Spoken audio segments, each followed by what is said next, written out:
Well, well, well. Hello.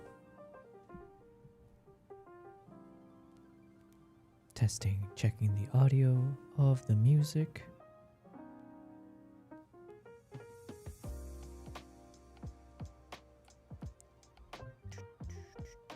Boom. There we go. Yo! Low bass lurk 2. My man, low bass. 7 months? Did I read that correctly?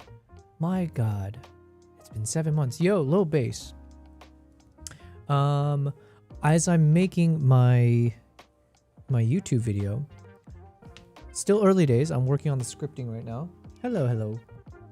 I am making a video about my first 46 days in a row of live streaming. And obviously there were a lot of milestones throughout those first 46 days where I didn't miss a day, right? But definitely low bass, you will be a part of that story because I think, if I'm not mistaken, you were the very first person to not just, maybe you may or may not have been the first person to subscribe to me on Twitch, but you were definitely the first one to gift subs, which was like a novel concept. And it was like, you know, there's so many things I was learning, you know, I was so green. So you were the benevolent viewer. So thank you very much. Thanks for being here. We got Elthing in the chat as well. What's happening? Another OG. And we got DTK. DTK said hello earlier on the YouTube side. So thank you, DTK. Thank you guys for tuning in as we start off another stream. Another day. Still alive, you know, doing my thing. Thanks again, low bass. My God, 7 months, tier 1 sub. I appreciate it. What's the agenda for today? I mean, besides staying alive, you know, that's about it. Elle, you said that your package has arrived. What are we talking about here? What did you purchase? Is this I'm gonna guess it was I think you were talking about a camera the other day. Something about like maybe like $100 to get a new camera. Or did you say something? Was your mom involved? Or am I just making a mom joke? I thought maybe there was something about your mom. But my brain is fried. So, you know, what can you do? Thank you guys. Welcome, welcome. Shout out to Low Bass. And thank you, L. Shout out to L. What if I'm witnessing Oh, Low Bass says, what if I'm in witness protection and you telling people about me leads mob straight to my door? Did you ever think about that? The joke's on you, I never think.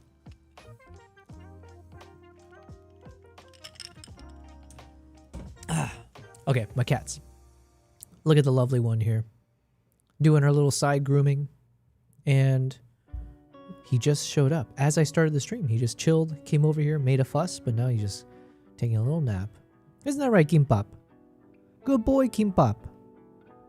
You hear your name? Kimpop. There he is. Good boy. Okay. So the whole gang is here is what I'm trying to say. On another day, happy Friday, guys. Good morning to most of you, I'm assuming. Good afternoon to some of you. And probably no good evenings as of now.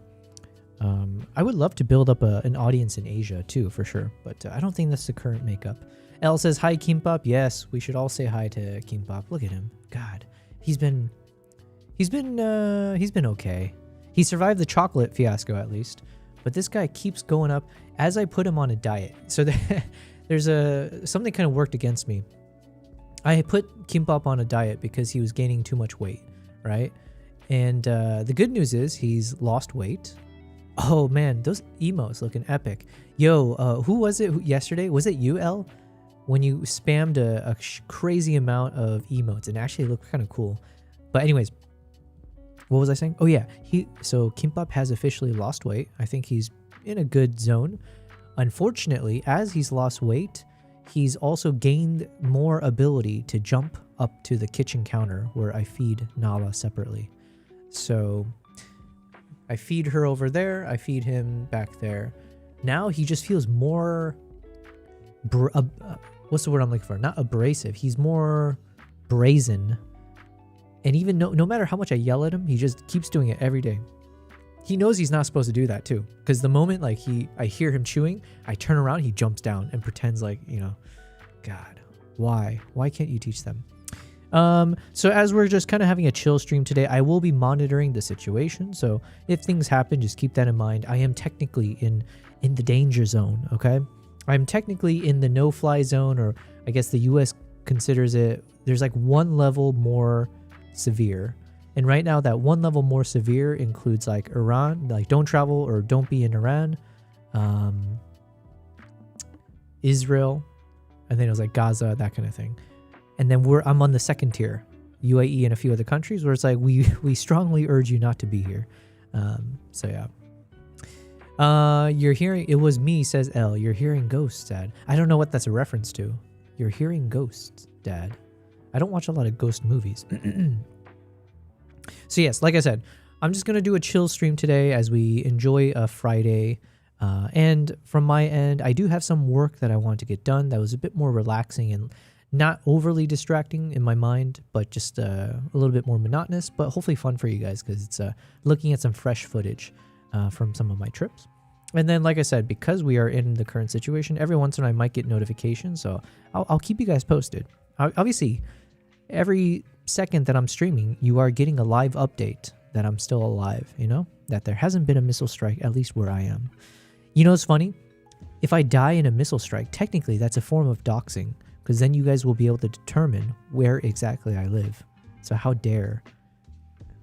I guess I can posthumously sue Iran for doxing me.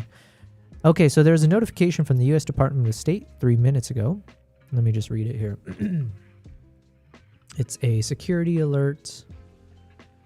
Okay, so I guess 1 hour ago, less than 1 hour ago, there was one alert for Israel, the West Bank, and Gaza. It says the U.S. government is ready to help Americans leave the Middle East if you choose to take advantage of the options available. Please complete this form so the Department of State can better assist you and provide you with timely updates about potential transportation options and situational updates. So basically there's this like crisis intake form that needs to be filled out. I did that the other night, actually, after I finished the stream. It says Ben Gurion Airport opened March 5th for limited inbound flights. A limited number of seats on outbound flights may become available in the coming days. Additional information will be provided when available. Okay, and then it lists a few of the airlines that are available. Then the latest update is for Kuwait. Okay, so it's not about the UAE, but there were some promising updates. So for example, today at 2:50 p.m., so maybe like 5 hours ago, there was an update. Let me read that. L says a camera kit is going to donate to someone. Oh, that's what it was. I apologize. It wasn't anything to do with your mom. I guess I'm just thinking about your mom for no reason, huh? Yeah, that's right. You're doing an altruistic act of donating a camera kit. That is very nice of you. Lowbase says, by the way, I added a new feature to the bot this week. It is highly experimental, but performing well. The bot will now give live streaming tech support if you ask for it. Whoa, damn. I need all kinds of support, so that's up there as well. When Kimbap jumps down from the counter like nothing happened. Yeah, and I don't know what to do, because it's like I've heard that you can't really punish cats. I think it's more like positive.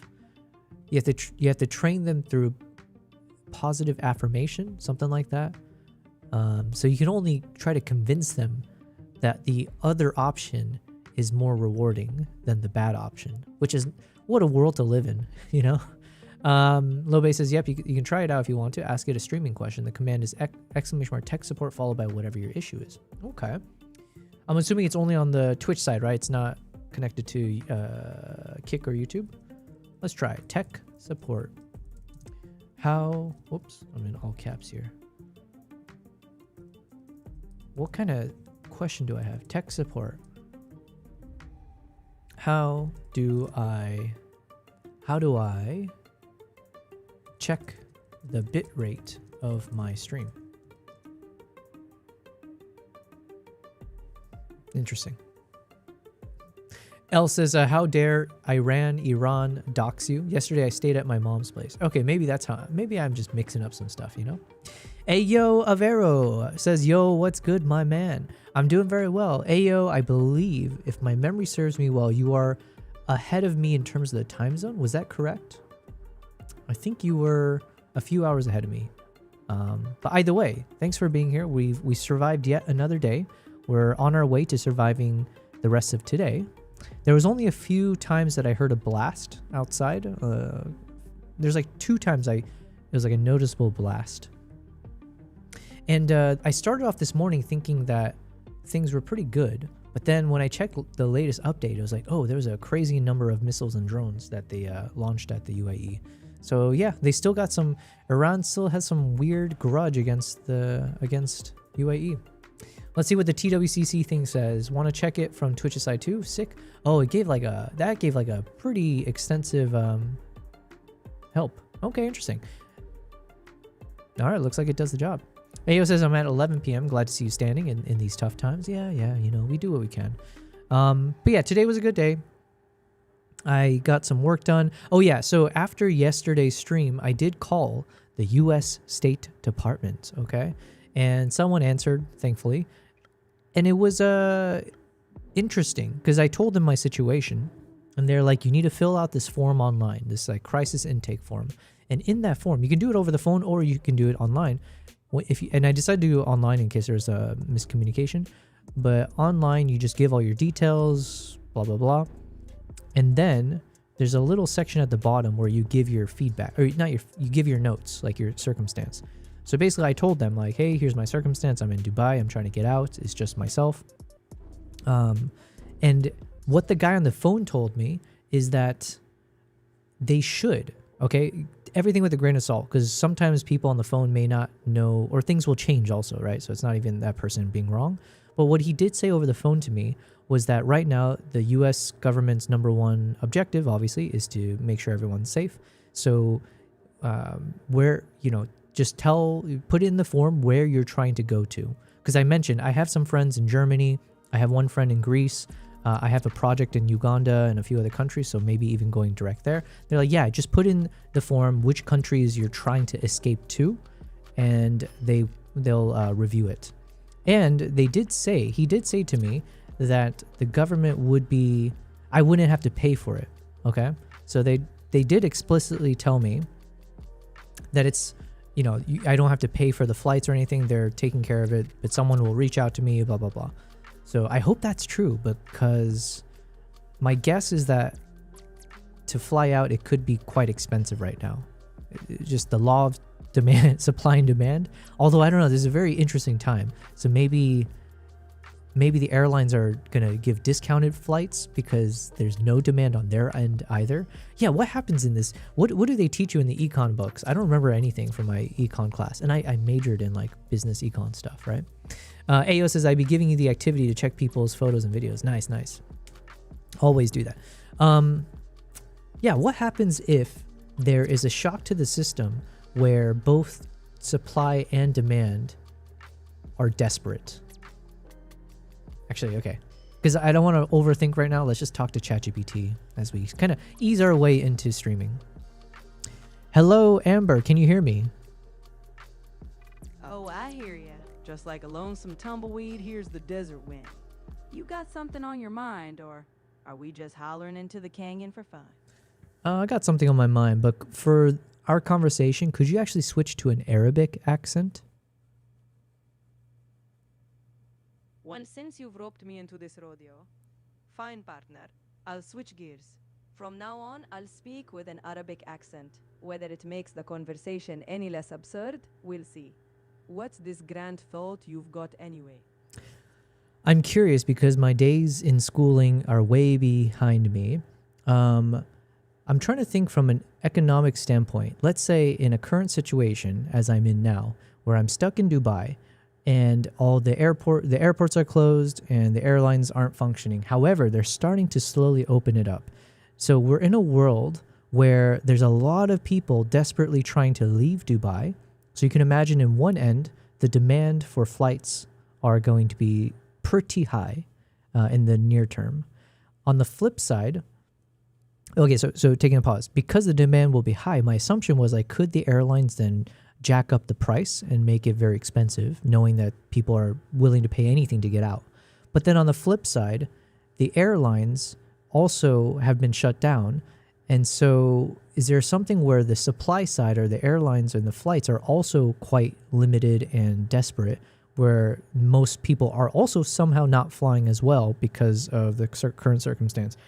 So in the situation that I'm in, what is the chance that the flights to get out of Dubai using one of the airlines in Dubai would be more expensive or neutral or cheaper? Well, ain't that a delightful mess of supply and demand chaos? You got folks itching to leave, so yeah, airlines would love to squeeze every dirham out of you. But if flights are scarce, they're also competing with their own inability to actually move people. Odds are you'll get the worst of both worlds, fewer seats and a premium price tag. It's a lovely little capitalist rodeo. I'd bet on pricey unless someone overplays their hand. Can you check online right now to see what is the current circumstance of flying out from Oman versus Dubai?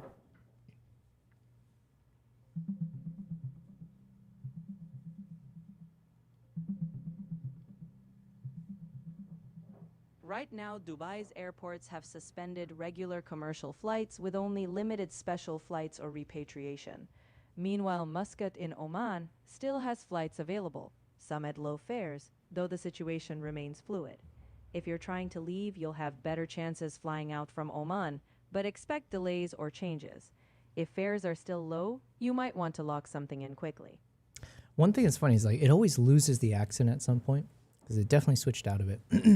Okay, well, sounds like I might have to pay for it. But that's what I was saying. The good news is, according to the guy on the phone, he was like, listen, fill out the form. Someone should be calling or emailing you about an update. And so someone at the government should reach out basically about next steps, right? So, okay. So we shall see. I'm hoping they actually will give me a call. And I don't know what that means. I hope it's not something where it's like, hey, we heard about your emergency. We need to evacuate you. You need to be out of here by tomorrow, right? Because I haven't started packing or anything. So ideally, it's one of those situations where they'll be like, okay, we can guarantee you a flight, but you got to get out. You know, it's like in 3 days from now or 5 days from now, something like that. So that's one option that's in my current situation. The other thing that has happened recently, Lobe says, I remember absolutely nothing from school. Yeah, exactly. Clearly, I have forgotten everything. Elle says, oh yeah, did you hear the Dubai-based flight reviewer that said there was no flights going out, but it turns out he just didn't want to fly economy? I did see that as a headline. I didn't actually watch it. But there's good news with that. Lobe says, I appreciate that its Arabic accent is way less offensive than its American Southern accent. Yeah, it didn't do a good job with their Arabic accent, to be fair. What's happening? We got BC in the chat. Thank you for being here, gambling away, and oh man, you're almost at the 1 million prize pixels. My goodness, good on you, mate. So here's the good news. Actually, we'll look it up together. I could have sworn I saw a flurry of notifications that Emirates, the airline, or someone was saying that they're expecting all the flights to resume in a few days. So let's look it up. Dubai flights. News. Emirates resumes some Dubai flights. UAE flight status. What travelers need to know. Latest travel advice is Emirates runs limited flights. I saw something more recent. Let me see.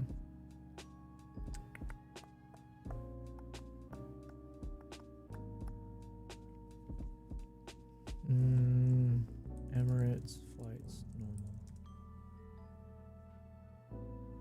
Emirates to okay, this is basically something like this I saw plastered everywhere on social media. So let's read it. Ooh, yeah, it's coming from the Economic Times and Financial Times. Let's read this. Emirates plans for full flight network restoration in coming days after partial airspace reopening. Okay. So if that is true, that would be music to my ears, because that means I feel a bit more comfortable about leaving slightly later. Emirates said it's working to restore its full flight network after the partial reopening of regional airspace, with the airline currently operating a reduced schedule while gradually ramping up services.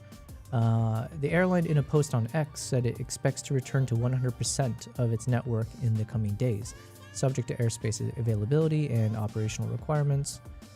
Okay.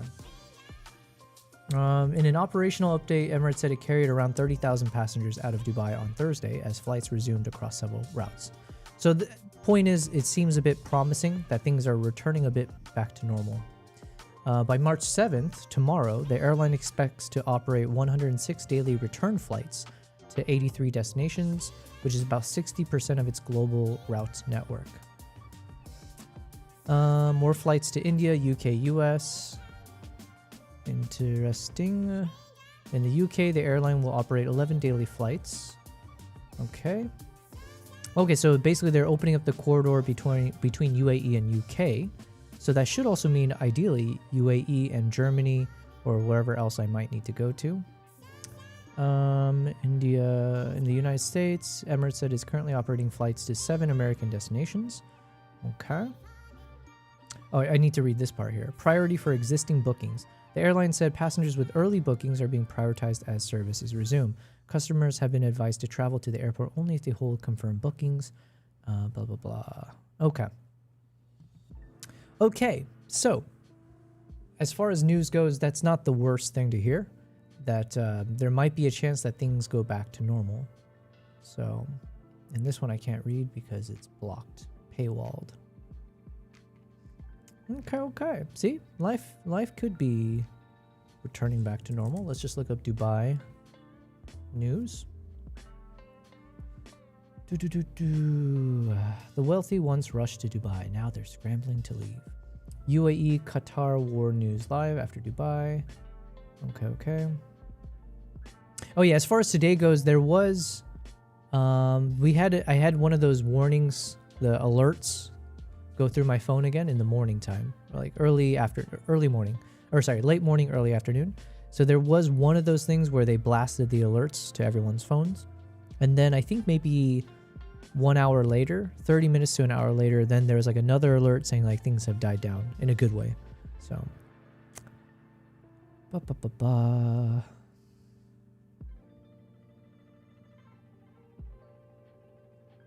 yes, point is it might be a positive trend, which is obviously huge weight off my back because I'm right now still trying to figure out what the heck do I do here. And I will also just again reiterate, it doesn't feel overly dangerous or anything like that. I do feel there if it wasn't for the fact that I have these travel projects coming up, I don't think that I would ever leave Dubai unless like, end of the world situation. So it's not like I feel this real sense of like, holy Christ, we're going down type thing. If it wasn't for the trips, I would just be streaming away every day. So keep that in mind, guys. I'm not, I'm reasonably, I guess, worried, but not overly so. How about that?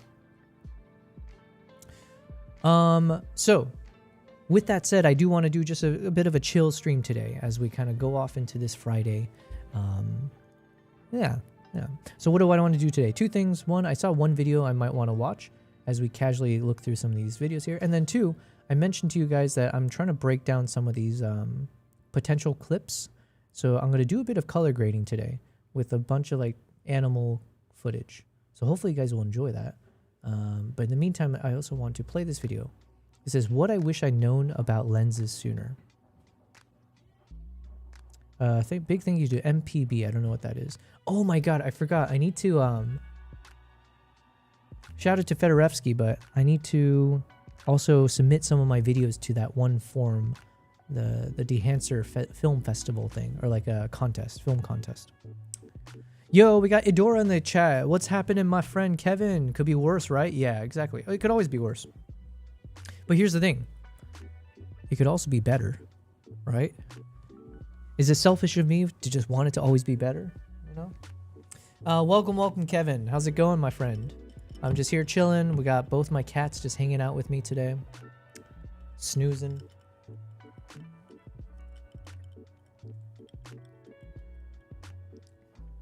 Look at this princess. Oh, and then I mentioned there is a pet sitter in my building, which makes my life so much easier in a time of crisis. So if I need to leave soon, at least I'll be happy knowing that there's someone literally in the building that can take care of them. Worst case scenario, if something crazy happens, hopefully, if I pay her a few extra dirhams, maybe she'll rush over and grab my cats, get out of the building, you know? So that stress is gone as well. Life is not bad. Kevin says we must yearn the need for what? For speed? Oh, I didn't see the last line. We must yearn the need to be better. Sure, I agree. What else has been happening? Oh yeah, I've pinned in the chats. I've released my 3rd episode of Behind the Lens. I hope you guys have been enjoying it. I mean, there's only 3 episodes and each one has been pretty short, right? Like, I think the first 2 are maybe 3 to 5 minutes. This latest episode, it's only like less than 2 minutes long. But let me know. Tell me your thoughts. Tell me what you think I could do better, or if you think it's working, or what. Yeah, just all of this is very, very helpful for me. It is only 3 episodes in. I have filmed maybe, I think like 4 or 5 other episodes, which I'm working with my editor now to like continue publishing them. But it's been really fun, by the way. It's been a lot of fun, but it's also been really hard in a good way. It's been challenging because like I'm filming it in this awkward circumstance with the overhead shots, and while I really want to go fully off the cuff and just like spitball whatever I say in like a single take, for these initial episodes, because it's like a new series, and some of the topics that I'm discussing, they're a little bit more, what's the word? It's a little bit more weighty. So I want to make sure I like say the right words, I convey my thoughts properly. So I've been doing more of like actually looking at the bullet points and then trying to memorize the keywords, key things, and like just kind of spitball it without the teleprompter and just like, yeah, do it that way. But eventually I do want to do completely, just imagine as I do these live streams, I want to be able to just like, boom, turn on the camera and just like whatever I say, that's what I get, and then ship it off with just a little bit of editing. But like I said, as I'm trying new things, one of the things I also want to do is push my... I'm also trying to figure out how I can work with my editor, see where his strengths are, you know, how stretch... Like, I kind of want to stretch him. That sounds really... gay. I want to... What am I trying to say? I want to know the boundaries of his skill set, right? And I want to obviously push him as much as possible, so I can be aware where his strengths are, where his weaknesses are. And the same thing for him, knowing like what my style is, what I could do better and all that kind of stuff. So as part of that, for these first few episodes, you might see, hopefully you like the polish behind it. I hope you guys enjoy the editing style, because I personally do, right? That's why I want to work with this guy. Yeah, we just got to iterate, learn what we can do better and all that fun stuff. But eventually, as we get through some of these more weighty topics and I go into more like, you know, chill types of conversations, then it'll be more of like a boom, turn on the camera, record, we're done. But it's been like stretching me in terms of skill set and like development, because yeah, it's fun. Ever since I got the teleprompter, it's been so nice to be able to just like read off of it. It makes it so much easier. But when you gotta like talk for 5 minutes straight with just bullet points in your mind, oh my God, it's a challenge for me. So hopefully I get better at it. Kevin says, I've yet to see the 3rd episode yet. To the point of failure. What is that? To the point of failure. To the point of failure. Sorry, I'm thinking, because like that sounds like an interesting topic to make an episode on. But yeah, Kevin, what's stopping you? Go check it out. It's linked. To the point of failure, the editor skill. Gotcha. Yeah, that makes sense. But it's also to the point of failure for me as well, right? So I'm somewhat, not intentionally, but it's like a byproduct of what I'm doing. I am still doing things that are requiring a lot of mental bandwidth and physical bandwidth, like, you know, memorizing scripts or talking a certain way and all that. So, which is good, because I want to constantly be uncomfortable. But eventually, yeah, we do want to. Hopefully it's like building muscles where these things will come a bit more naturally to me and all that. Where's my editor from? I don't want to say, because I think he's a bit cryptic about his information, which I don't blame him for. So yeah, I don't want to say, but I also don't necessarily know exactly. So it's not like it's not a secret per se, but I don't know. It's like, it's not my information. So I don't know how much of him is up for grabs to share. But no, nothing you said is wrong. But yeah, it is what it is. But yeah, just let me know, guys. Leave some comments. That always helps the videos. But 3 episodes down. There's a few other ones. One of them is going to be about AI. So I've talked about it on stream. But basically just my thoughts around the direction, the momentum of AI, and how we as creators will essentially weather the storm, or how do we actually survive this kind of this tectonic shift, or whatever you want to call it. So I have one episode where I just give my point of view on that, the direction I think is the best for creators like myself. Then I have a video, I have a few videos about different features of the Nikon Z6 III. So it's kind of like a promo of the Z6 III, but I'm speaking in a more artistic manner about some of the features of it and how it improves me as an artist, as a creator. I talk about my how to recognize what passions are the priority. So I think sometimes we mislabel ourselves, like calling yourself a photographer when you're more than that. Let's just say that's one example. So that's the example I give. I think the episode's going to be called "Stop Calling Yourself a Photographer." That's the working title, I think, for now. But the point is, I think sometimes we put this identity or this label on ourselves about who we are, what our skill sets are. And the moment you slap that label on, if anything encroaches it from the outside, or if what you do inside of that label is getting pulled away from you, you feel threatened, you get resistant to the change and all that kind of stuff. Whereas like if you just took a moment to recalibrate and understand, is there a higher passion or a higher calling that you actually care more about? And if you were to do that exercise and realize then that you're not just a photographer or you're something more, then you would be more willing to be accepting of crazy changes out there. So anyways, I have a video about that. Hopefully you guys will enjoy. And then, yeah. So point is, it's been really fun. It's been very, very fun for me to do these episodes and try to find ways to distill my many, many years of wisdom. Okay. You're talking to like a Miyagi now. Okay. I've been through some shit. But no, it's kind of fun to see if I have anything to provide back to you guys of value. And it's like a big confidence booster as well, or it's a big leap of faith to be more confident that I have things that are worth sharing. And it's also by doing that, I do feel like I'm starting to have things worth sharing. So it's a win-win. So keep an eye out for that, guys. Every week, that's the current goal, is to continue publishing once a week. There's another WhatsApp message that came through. Was it something important? It's for Bahrain. Okay, so it's the same kind of messages. They're sending it out to a lot of these countries, being like, the U.S. government is ready to help Americans leave the Middle East. And then you got to fill out the form.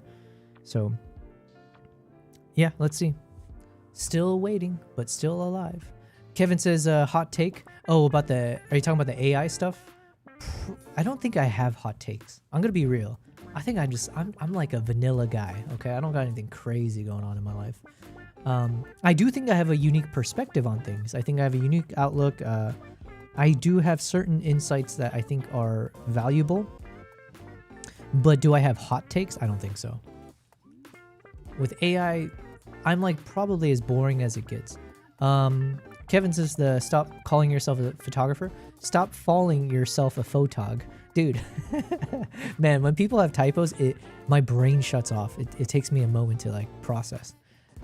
Stop calling yourself a photog. I see what you're saying. I guess maybe that's why I was thinking the naming of it is a bit controversial. Is it a hot take? I guess it depends how I say it. I won't say it judgmentally, but it is. I think it's an interesting take. I think it's a take that's worth considering or like thinking through. A lot of my takes are not like rocket science. It's more like common sense, obvious things.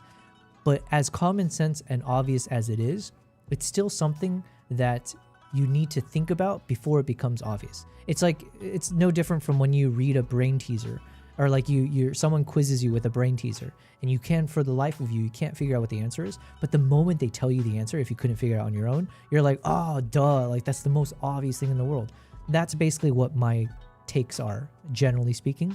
I say something obvious, but I do think that it's something most people never think about or think about in this certain way. And if you do think about it this certain way, then it's almost like a boom, everything opens up, or like your perspective shifts in a way that I think is helpful, you know, keeps you positive, keeps you growing wiser. So yeah, like that, stop calling yourself a photographer. That's one of those examples of like understanding there are levels to your passion. And yeah. So I've already filmed it. I'm working with the editor now to just like spice it up and everything. Yeah. So another video I just mentioned is I'm working on like the live streaming stuff. So just kind of making a quick video about my learnings from the first, like by streaming 46 days in a row. Here are like the key learnings. Here are the things that I wish I knew, or the tips and tricks and all that kind of stuff. But if there's one thing I'm trying to do with all my videos, I am trying to be a bit more artistic with it. So I don't know if I want to make videos that are too much about like, here are the texts, here's the tech specs, here's like the blah, blah, blah, right?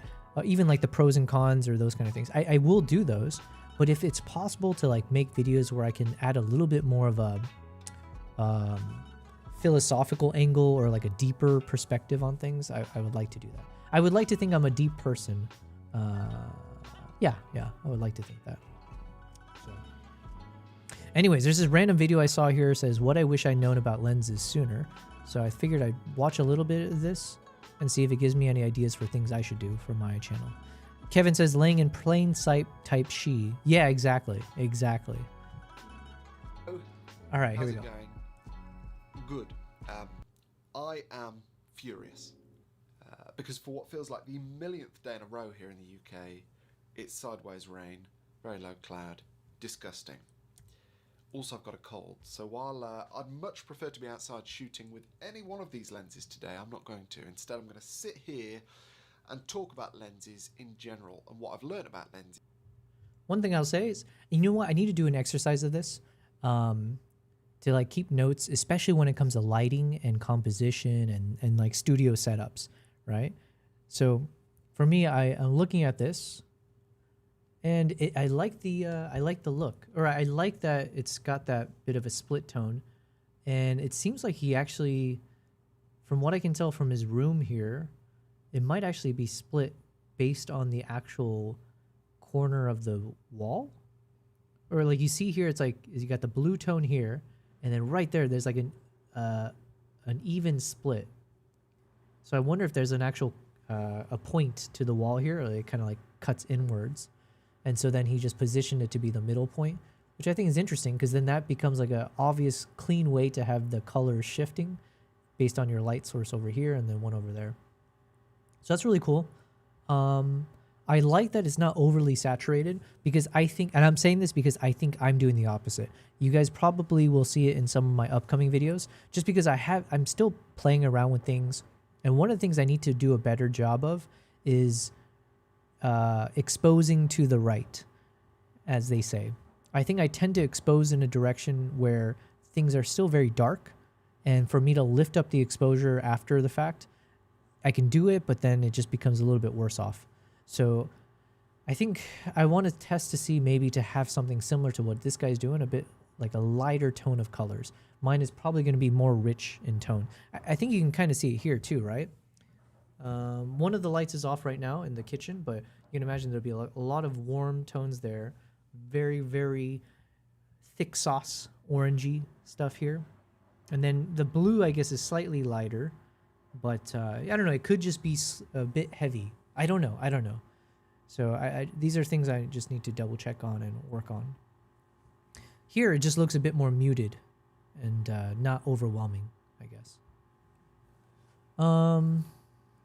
I see a lot of some YouTube channels do this, and I wish I could do it as well. I just don't think I can do it based on my angle here. But to be able to turn one of your monitors into like an actual display. You know what? I do it with the TV monitor, but I'm talking about like a computer desktop monitor situation. And I could do it if I put the camera pointing this way, obviously. But then my view is not that great because I just have those like foamy, dark, what do you call it? I have the little sound foam stuff everywhere. And it's not the prettiest look if you see the camera this way. So, yeah, I don't know. But I do like it. I guess if there are things I don't like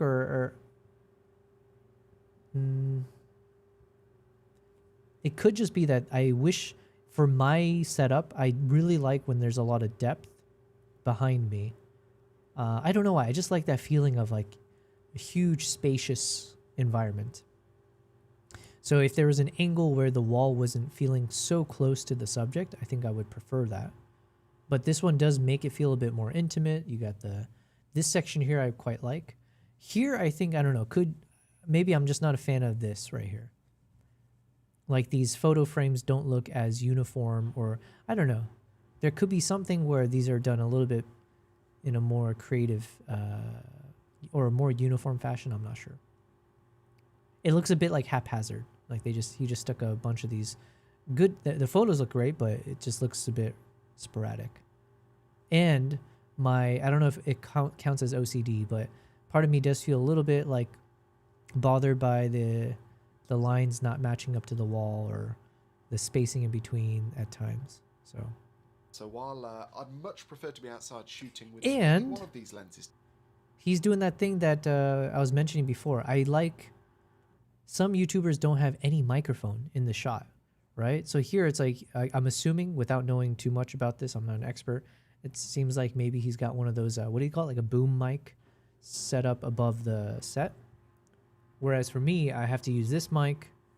Yeah, for the most part, I have to use these types of mics if I want good quality. So I like that as well. What's happening? We got David Fatumbi. David Fatumbi, I apologize. I'm probably saying your name wrong. Says, well done, Yo Bell. Well, thank you for saying that. I don't know what I've done that's well, but thank you. I do my best. Thanks for being here. I'm trying to think based on your name. David. Wait, is it like, are you David, the David that I know from like Nigeria by any chance? Or maybe you're a random David and this is your first time here. But either way, thank you very much. Thanks for stopping in to say hello and give me some kind words. I'm just doing a bit of a chill stream today. Nothing crazy as I survive another day in Dubai, of all places. I didn't think I'd be in the thick of craziness, but here we are. So as we're surviving, I'm just doing some work here to get ready for, just in case I need to leave Dubai in the next few days. I want to get some video content up and running, so I can take it with me. So I'm going to do a bit of color grading for a few different mini projects. One is for Chasing Chimps. I don't know what to call this, but let's just call it Chasing Chimps. Wait, actually, what is this? 30 frames, 60 frames. 30 frames and 60 frames. Okay, so I need a 30 and a 60. I guess I could reduce everything to 30 as well. Okay, let's do Chasing Chimps 4K 30p. Chasing Chimps. And if you guys are hearing some loud noises, I'm just finishing up some laundry. So we said what, 30 frames? 4K. And let's hit create.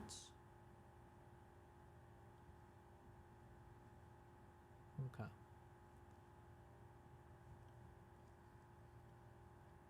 So with this one, we want to drag in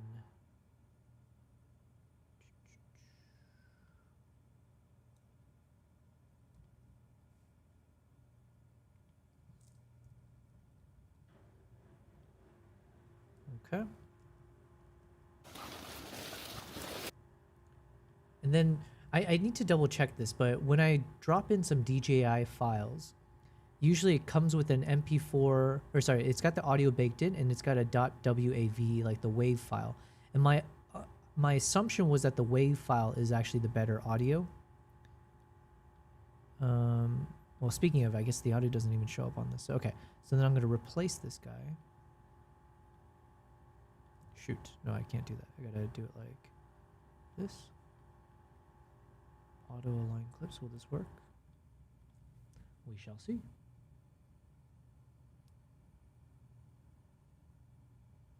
Or maybe it's a time code thing. Okay, hold on.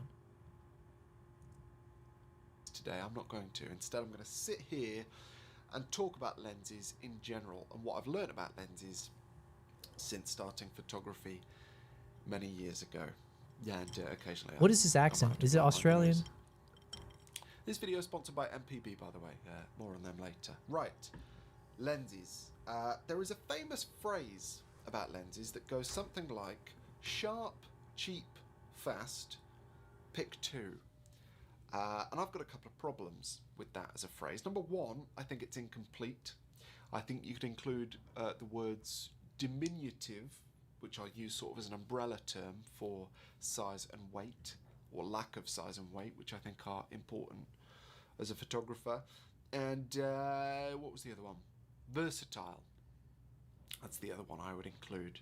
And you can perhaps argue that rather than pick two, it could be pick three. But that's my other problem with this as a phrase, that it's well, it's pick something to forsake something else. And I think a much more sensible approach when choosing lenses is to accept that there is compromise in all of these things to end up with something that fits your needs, rather than having a sharp lens that's very slow, for instance. I mean, you might want that, but we'll get into this. Right, let's start by talking about sharpness. And the first thing I'll say is that I have no interest, really, in talking about sharpness. We'll get into this. Right. Interesting. Okay. I'm throwing in a nose. Let's start by oh, he did say he was sick. sharpness. That's why. Okay. And the first thing I'll say is that I have no interest, really, in talking about sharpness. When it comes to modern lenses, I would suggest that the vast majority of modern lenses are plenty sharp enough. Their performance is fantastic for most people's needs. And of course, some lenses still perform better than others, but my point is that if the acceptable... Wait, what is this accent? How do I figure this out? I'm so bad with accents. bar for sharpness and other performance metrics is here, most modern... Is this like South African? Or am I... The way he said sharpness is making me think of some people I met in Zimbabwe. lenses sit way above that. In other words, if there's a problem with your photo, it's very unlikely to be your lens that's the problem if you've got a modern lens. Okay, I'm going with he's either... Zimbabwe might be a little too specific, but maybe he's got like a South African accent. How do I find this out? Where is James Popsis? Where is James Popsis from? Damn it, British? Whatever. I did caveat, I don't know my accents, so. Too many good lenses made now for manufacturers to be able to get away with selling and making bad lenses in 2026. Perhaps a controversial way to start this video, but I'm just going to park sharpness and other performance metrics of lenses because I just don't think they're relevant in this discussion. Obviously, if you go and read any review of any lens, performance will be a big part of that review because they've got to talk about something. But I would just argue that performance for pretty much all lenses now is plenty good enough. Right, fast lenses. When I started out photography, like lots of photographers, I was very excited about the prospect of saving up for and buying a fast lens, an f1.8 lens, an f1.4 lens, f1.2 lens, something like that. And that's because I associated shallow depth of field with good, well-considered photography. And of course, in portraiture, in wildlife, in sports, that may well be the case. The thing is, I learned quite quickly that for the kinds of things I wanted to shoot, shallow depth of field was actually not that helpful. In fact, it was detrimental to the kind of thing I wanted to shoot for 99% of the scene to be out of focus. Now, these days, there are definitely still times where I think to myself, oh, it would be nice to... Lobe says, I decided instead of getting a new camera body and lens to go with 2 camera bodies instead. 2 camera bodies? Instead of getting a new camera body and lens to go with 2 camera bodies instead. Okay. I'm a big fan of traveling with 2 cameras, so I think I would agree with you, assuming whatever your trips are. Yeah. Right now, although I haven't decided yet, it might be a Nikon ZR and a Nikon Z9.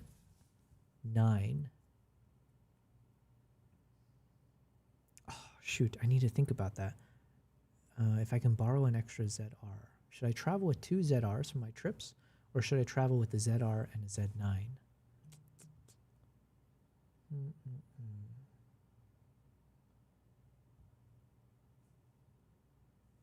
Decisions. I should have thought about this a bit earlier. Well, I'm not traveling just yet. I still have a few more days, maybe. Lobe says, I don't need the lenses that bad. I'm currently dual wielding an R6 Mark II and an R7, but in a lot of cases, it'll be nice to dual wield two R5 Mark IIs. I just don't know Canon well enough to say. But yeah, if you could have two cameras. So usually the way I would travel, I had my heavy duty Nikon Z9, which is like the bulky powerhouse, right? The power horse? I don't know.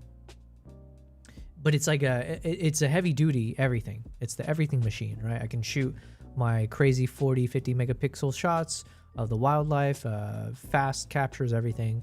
Plus I can do video up to 8K resolution. I can shoot in the NRAW and all that fun stuff. And then for my secondary camera in the past, I was traveling with the Z6 III, which then became my everyday camera. So I just can do my vlogging. I can just, when there's a quick moment, it's a smaller camera, so I can take it out easier and all that kind of stuff. And that's been a really good 1-2 punch. Now though, I've got the ZR, and obviously the ZR has some really primo filming features, right? Cinema features. So the question becomes, is that my primary camera now, since I'll do more film stuff? And then what about the Z9? Because the Z9 is still epically powerful. So more things I need to think about, but we'll see. Now the cool thing is what you're seeing here. Let me how do I do it? Command Y? No, Command Y.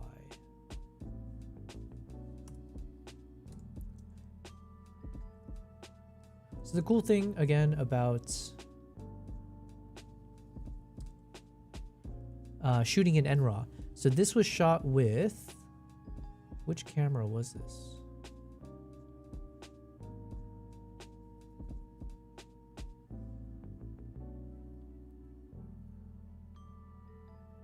I don't actually remember.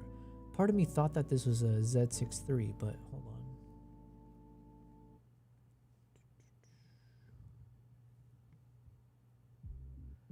on. Okay, I have it as the Z6 III.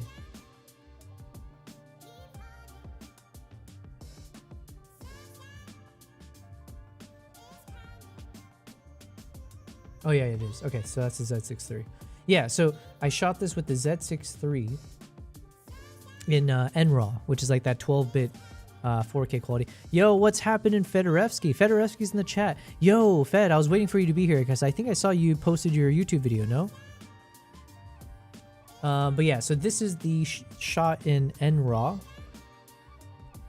And then just by doing literally nothing besides converting it into the right color space, it already looks pretty damn good. Like, I don't feel like I need to do anything overly crazy here. The colors kind of are fantastic already. Now it's just a question of what direction do I want to take it from a creative perspective. So we're going to have some fun with that now as I just kind of play around with this. I have an f1.4 lens for this specific shot. The cost of having that lens though would be, I mean, weight, obviously, expense, choice paralysis, I would argue. In short, for me at least, I've found that the cost of carrying around bright, fast lenses for the odd shot where I might want them is not worth it. And shallow depth of field can look really quite good, obviously. But in my experience, just like sharpness, if your photo isn't good enough, it's unlikely to be because you've not thrown enough of the background out of focus. Just like it's unlikely to be the fact that it's not quite sharp enough. Ultimately, I think if your photo poses questions, if it's eye-catching, if it's well balanced, well weighted, well lit, then depth of field, sharpness, these things are very much on the periphery, I think. Also, with regard to fast lenses, I will say one of the reasons that people like to use fast lenses is for low light. The thinking being, if you can open your lens all the way up to 1.2, you're going to let in lots and lots of light, even if there isn't that much light. I did learn there's a rule. There's a rule for aperture, right? Where it's like the sweet spot. I think it's called the sweet spot rule or something, where you're supposed to, we were talking about one of the earlier streams where you're supposed to be, the sharpest point of your lens is, I think, like 2 stops above the widest aperture, something like that. 2 to, maybe it was like 2 to 4 stops, something in that range. So if it was like, if you have a 1.2 lens, you should be shooting at like I don't know, was it like 2.8 to f4, somewhere in that range maybe, is like when you're at its sharpest. And you'll be able to shoot at lower. I put it up earlier today, and now I'm near finished with the script for the next one. Dude, I don't know how you do it. These are, yeah, I don't know how you do it, Fed. You see how fast I work. Haha. Let's check out your video then. Fedoreski.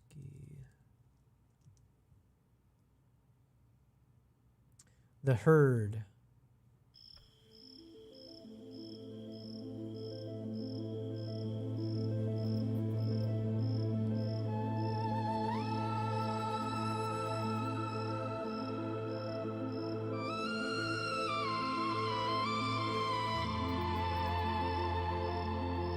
I like the music choice.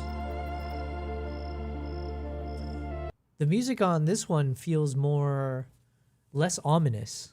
This one feels more, not necessarily upbeat, but I like it. I wish I knew how to better explain myself, but.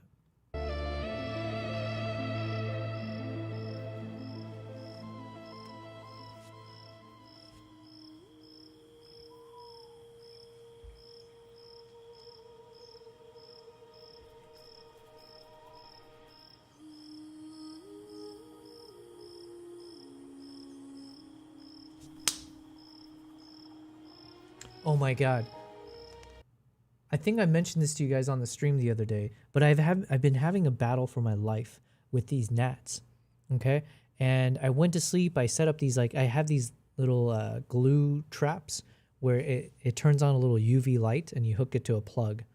I woke up, there were like almost, I think like 10 gnats on one of them and like maybe 4 or 5 on the other. And I went towards the balcony. I have one of these like double windows. So like over here, behind the curtain here, that's like a wall-to-wall, floor-to-ceiling windows or whatever you want to call it. And it's like a sliding balcony. And then in my bedroom, it's got the exact same thing where it's just wall-to-wall windows. And on both sides, but more on in my bedroom side, I went towards the window and I just stared at the window. And all of a sudden I would see one gnat. I smacked the shit out of it. Another gnat, smacked the shit out of it. I think I killed like 5 gnats that were hovering around the window. And my thinking is like, when I say the window, there's like huge glass panes, right? It's a bit warmer, so I'm assuming maybe the warmth attracted the gnats over there. But I don't know where they're coming from. And then when I took a shower, I saw 3 gnats that I had killed. So I'm like going insane right now. I don't know where they're coming from. And my biggest concern is because of my freaking cats, and you guys know I keep talking about how congested I am. I don't think my sense of smell is that good to begin with, and then whatever. I'm wondering, like, did my cats take a dump somewhere hidden in my apartment somewhere that I'm just not aware of? And has that become you know, like, has it become a nest for some kind of gnat society to like take a hold of and like grow or something? I have no idea. So I don't know where the source of this is, but it's everywhere. So a bunch of them were in the kitchen. So again, that little UV thing trapped a bunch of them there. That's where the most were, I think, like at least according to the trap. And then there's been just now, there was one hovering around, and there's one the other day. So it doesn't feel as heavy over here.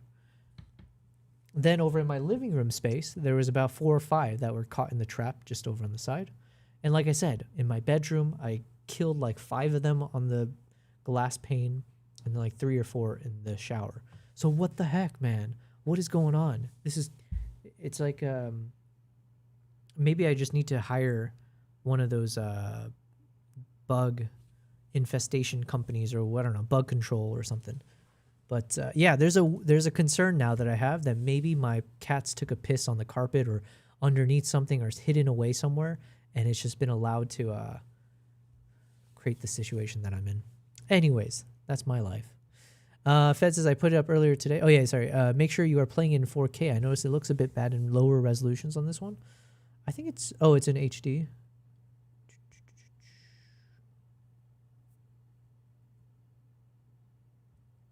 All right, here we go. Actually, I'll put it on full screen for a second so you can get a sense. I see some noise on your face, but looks pretty good. Oh, sorry. I'm not... Fed says they're attracted by fruit usually. Wait. Wait. Are you confusing it? Because I kept confusing them for fruit flies. So I bought a bunch of these fruit fly traps, but they didn't do shit. Okay? It never worked. And for what it's worth, I've set up a bunch of those little bowls with the dish soap and the vinegar and the sugar, and none of those worked either. It's just been the little UV light with the glue trap thing. So wait, gnats are also... Fed says, yeah, sorry, I meant fruit flies. Yeah, okay, that's what I thought. Because I think I've had the same... I think I went through the same thing here, the same confusion. So they're not attracted to fruits. It's not like I have fruits lying around. I think it must be something to do with like water or like liquid stuff, and maybe just like like some food source maybe. But I don't eat anywhere besides like in the kitchen and like just around this living room dining table, and I don't think it's coming from there. I don't know. It's just like, honestly, I'm having the battle for my life right now. It's just, not the time. Okay, we're in the middle of a missile crisis. Can you choose to battle me later, you know? Like, I need do they call it an armistice? The U.S. Department just put another alert. This one is for Syria. The U.S. government has no higher priority. Okay, so it's the same kind of message, but now they had one dedicated for Syria. They said the U.S. Embassy in Damascus is suspended. Oh, and it was suspended in 2012. Yikes. The Czech Republic serves as the protecting power for U.S. interests in Syria. Okay, I'm learning something today. I didn't know that. So the Czech Republic acts as like a branch of the U.S., essentially. It serves as the protecting power for U.S. interests in Syria. U.S. citizens in Syria who are in need of emergency assistance should contact the something in Jordan. Okay. All right. Fed says that noise is just grain I added to the exterior shots since they needed a bit of texture. Gotcha.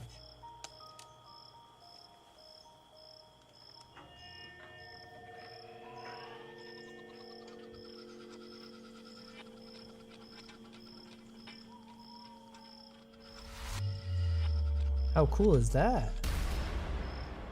Yo, how'd you do that effect?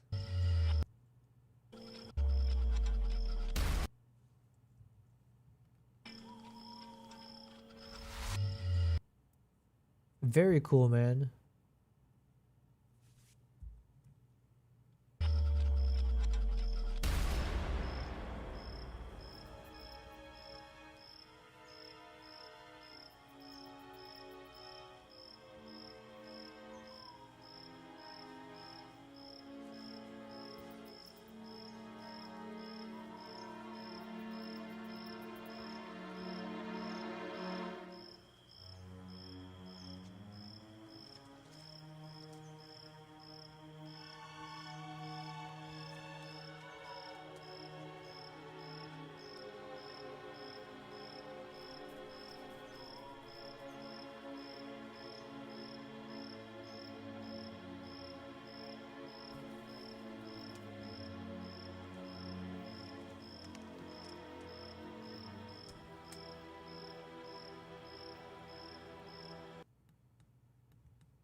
Is my internet slow? What the heck? I'm paying for the best primo internet here.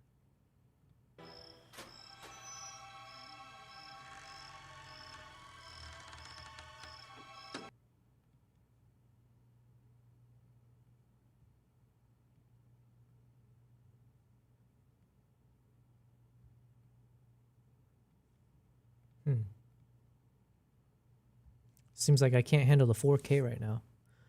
That's just an overlay of another video clip. Oh, damn. You make it sound simple, but I've never done anything like that. It looked cool, man. All right, how do I get this to work though? Let's refresh it.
You said you overlay and use one of the blending modes. You can also overlay using nodes for better control. Interesting. I don't think I've done any blending stuff ever.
Fed, remind me, what'd you say you use for music? I remember you said you used something. I forget what.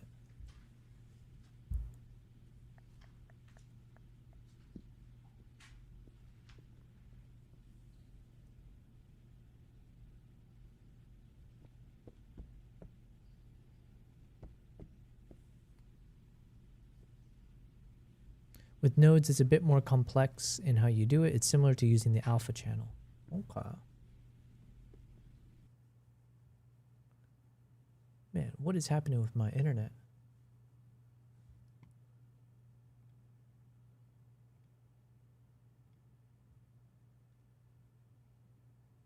I'm going to drop it from that oh, it's not in 4K anyways. Let's do 720.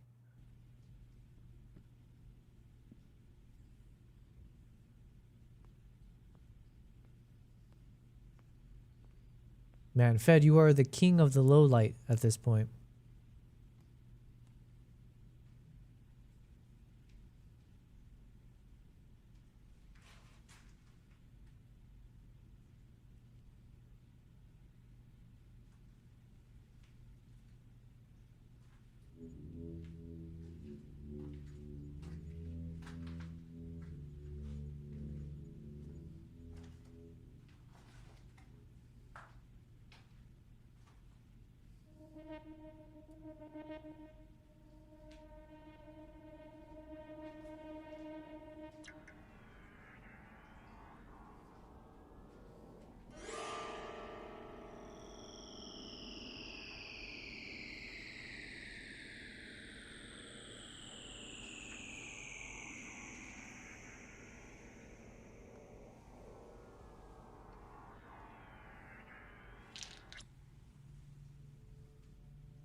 Fed says I only hear the sound now from the film.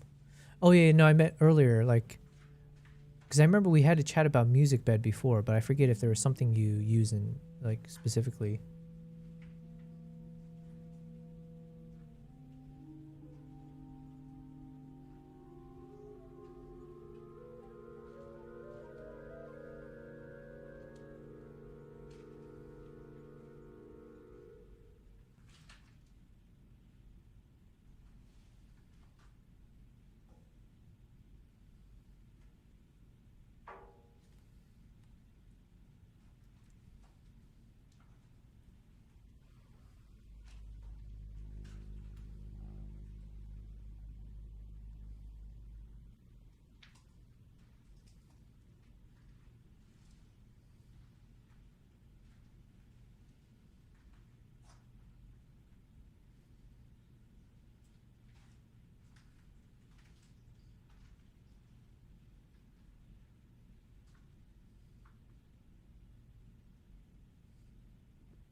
Oh, actually, this reminds me. As I'm doing this work now, because I had a discussion with someone on the stream the other day about what the actual color science or whatever, what was it, for the color management on the output color space.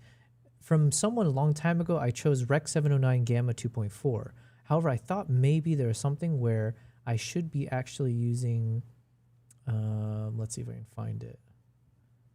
Rec 709, or what was it? Because you remember, I think I might have chatted with you about this as well, Fed. But in the past, every time I was exporting my video, the actual exported video would look like it was almost like one stop darker in the exported footage compared to what I was editing in Rec 709A. So the question is, should I actually be using output color space Rec 709A? Okay, and let me ask ChatGPT. How about that? Okay, Amber, I'm using DaVinci Resolve, and I'm color grading some footage from my Nikon Z6 III and Z8 and Z9, which are in the NRAW, N-R-A-W codec. And when I'm editing the footage in DaVinci Resolve, what is the proper output color space that I should be using such that when I export the video from DaVinci, it will, whatever I see in DaVinci, it will look exactly the same in the exported file? Should it be Rec 709-A as the output color space, or should it be Rec 709 Gamma 2.4? Well, ain't color science a battle of laughs? If you want what you see in DaVinci to match what you export, then yes, you'll want to use Rec 709 Gamma 2.4. That's the standard for most screens and broadcast. Rec 709A is a bit of an Apple-centric spin on things, mainly for their apps. So unless you're trying to appease an Apple-specific chain, stick with Rec 709 Gamma 2.4, and you won't be crying over mismatched colors. But what if I'm editing everything in my Mac Studio Does that make a difference? Oh sure, your fancy Mac Studio loves to do things its own way. If you're editing purely for the Apple ecosystem, Rec 709A might make sure your previews look as Apple wants them to. But for the real world, the vast majority of screens and platforms, you still want Rec 709 Gamma 2.4. Don't let the Mac illusion trap you. The rest of us still have to see it. Okay, maybe I'm not sure. Fed says you use Pixabay. No, I mean I can only hear the sound from the film. It's just showing the image where it stopped playing. I mean, I'll play it again. Rec 709A is different gamma, which is needed when you're on Apple. Resolve fixed it, so you shouldn't need to use Rec 709A anymore. Okay, yeah, I'm trying to think. It's been a while. Maybe because I was editing some of the ZR footage in the R3D, but I could have sworn when I was exporting a lot of these NRAW footage, the exported file would always look a bit darker, to the point where I'd always complain about it, and there's no solution I could find that seemed reasonable. So, yeah.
Fed says, they fixed it a while back.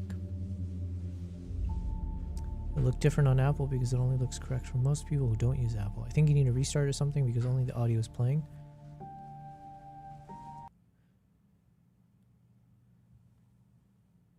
Oh, I see. Oh, I see. I was getting confused about what you meant. So that my freaking screen froze. That's what you're talking about. My bad. Okay, now I understand. It's so annoying. Basically, it's just my display capture, right? And occasionally, for no apparent reason, it just freezes.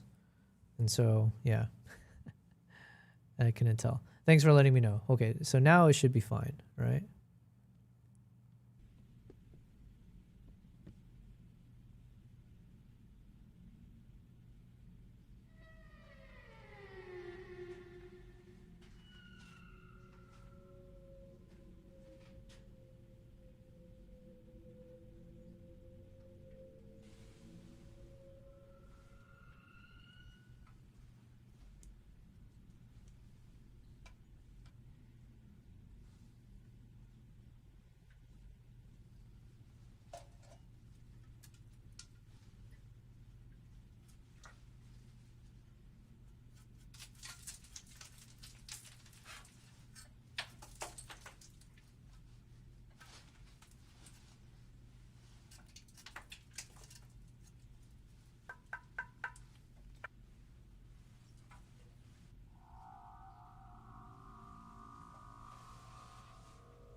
Man, the sound of that snap makes me thirsty.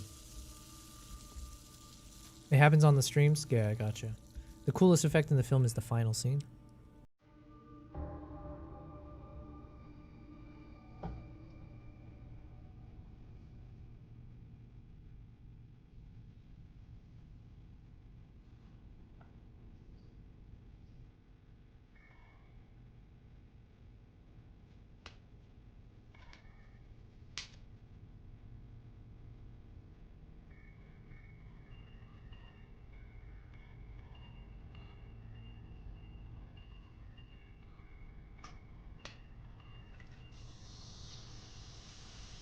I like the camera angle, man.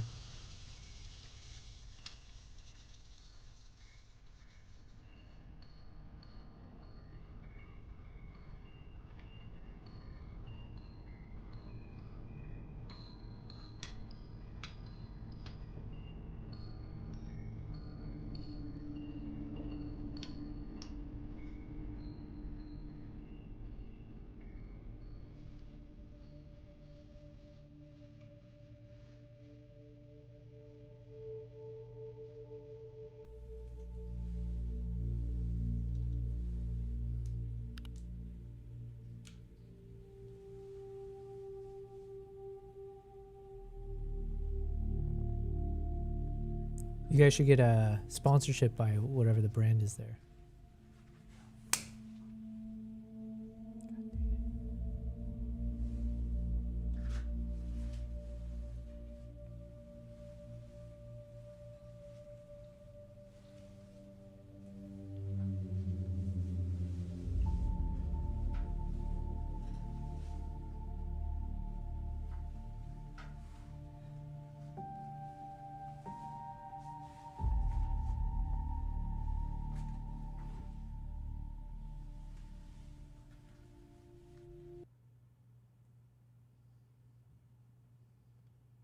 Alright, let's full screen it.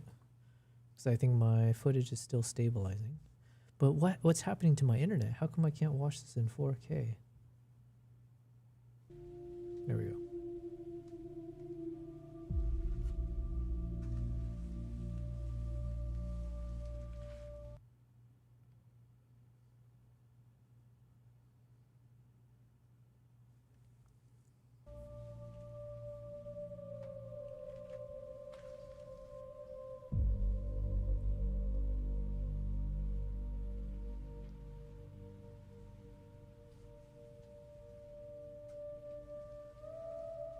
What was your, were you shooting at the 6400 ISO?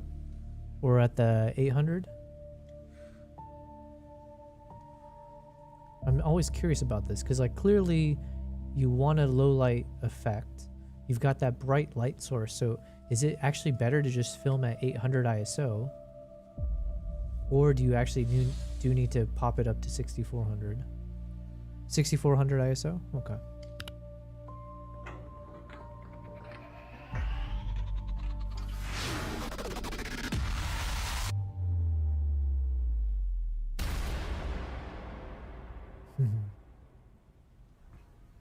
Man, the sound effects were spot on as well. Look at you, man. You're doing all the sound effects, the graphics. I just need my internet to be better. But somehow, I guess the stream quality hasn't dropped, at least.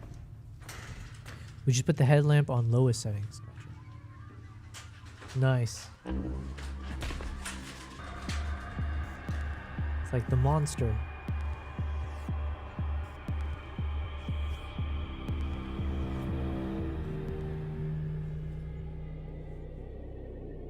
Nice, man. It gives me the Prestige vibes. Those are some good times, man. Epic job as always, dude. I don't know how you do it, but cracking out video left and right, insane. DTK says, "How are you guys?" Oh yeah, welcome back, DTK. We're just continuing our chill stream here. I'm just color grading a little bit on my side here. So let's just see how it looks now with a bit of stabilization.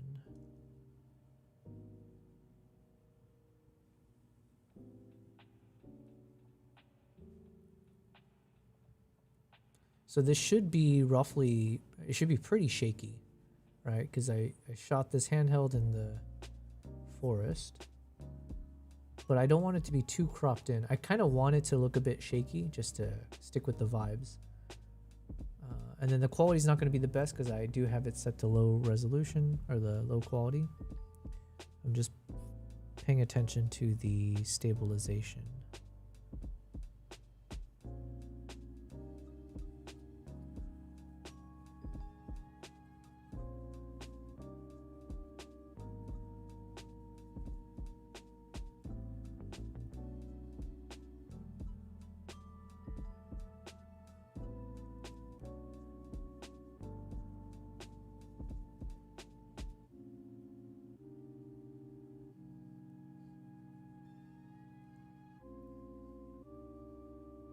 Man, it was so tough trying to film this on the go, and you're like, I'm trying my best not to get my lens hit with any branches or get scratches on the lenses. So this is that key moment where the chimp just paused. You can see, even though the quality is a little bit low resolution here, let me pop it back up to full. Here, she took a pause and was taking a piss, but I didn't know she was pissing. I just thought she stopped walking because she was threatened by me and was like about to face off with me. So the guy behind me, the guide was like telling me to stop. So I stopped moving forward, and now I was just basically kind of like out in the open with this chimp, almost out in the open, right? And she's just staring at me, I'm staring at her. I was like, oh shit. And then she kept going. So she didn't care at all about me. It was just, she took a pause to take a pee. Fed's asking, how do you, oh yeah, is the spawn thing working? Hold on. Did it work?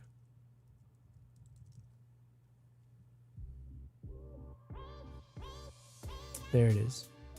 How do you think we did that? I'm assuming you just had it on a tripod or something? Or did you put it on a tripod and then have to film twice without moving the camera or something to that effect? I've never done, I don't think I've ever done that effect on a video before. I did it for a profile photo on Facebook, like when I was in high school though. If stabilize this too much, it will look mushy. Yeah, I'm definitely not going to stabilize this much. It's cropping way too much. So you'll see here, if I jump back, without the stabilization, look at that. Look at that, how much it crops. So now obviously the resolution is going to go down, but also you're losing all of the immersive elements. So I'll need to drop the cropping ratio and the strength down quite a bit.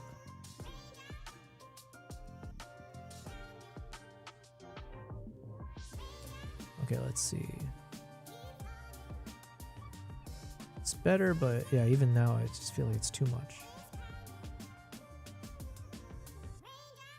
What did I film this with? This must have been, I must have had the 20mm lens attached.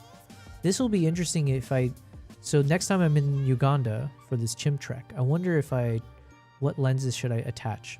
I could have a 35mm attached.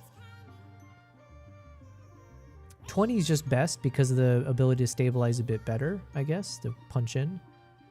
But a 35 could look nice. I wish I could remember what lens I used for this. I'm gonna guess 30.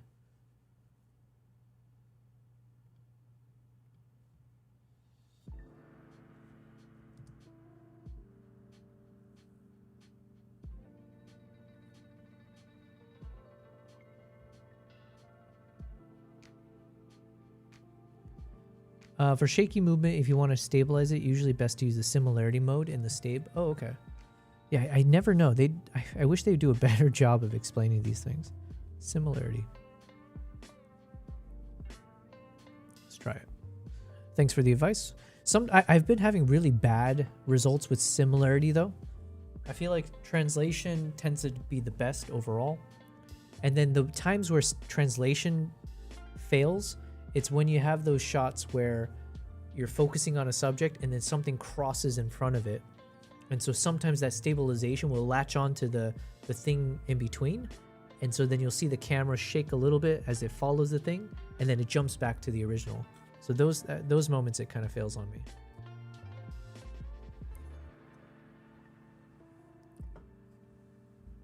Fed says, yeah, we put the camera on the monopod with tripod legs and shot it all in one take. So he played both parts after each other, then cut it up in post and overlaid and so on. Gotcha. Yeah, I've never done that effect in videos, but I know that could be a useful thing to do in the future. If there was a potential, I could see a world where maybe even like imagine this kind of wide angle, and if I want to do a time lapse in a video format where maybe there's some moments. Yeah, there might be some moments where I'm in front of here, and then there might be moments where I'm like walking behind over there, or I'm in the kitchen, but maybe I want to show all of them at the same time, but like kind of like a blurry fashion. So you see me like going all over the place, but maybe it's like me at my desk is a bit more stable. So maybe I'm not moving as much here, but then you see all the blurry stuff of me walking around doing chores and stuff like that. That could be an interesting angle. If I made a video just going into like a day in the life of me, like what do I do when I'm working from home, a video like that, maybe it could make sense. I'm not sure. Similarity doesn't stabilize. I think it's almost done. Let's see. Okay, I did a little twist, but it didn't crop too much. Similarity doesn't stabilize back and forth, so it's often better unless you need to stabilize all axes. When walking, you don't want to stabilize the back and forth axis, or else it's fighting your walking movement. All right, let's see.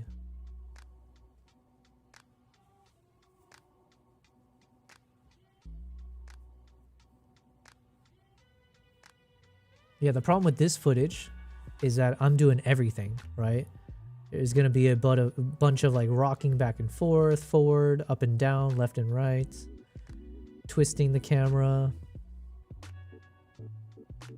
So far, it doesn't look bad though.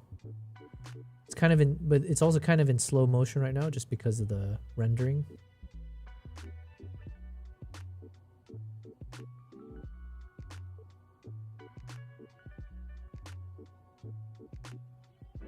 Actually, yeah, let me turn off the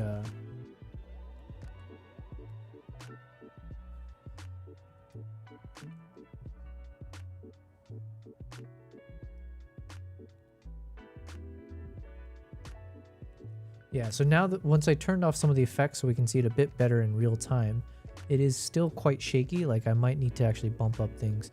And I also don't know how to read the stabilization graphs here.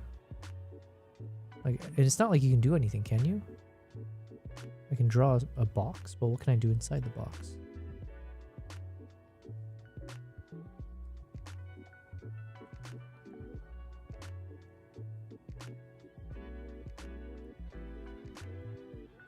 Hello, Kristen.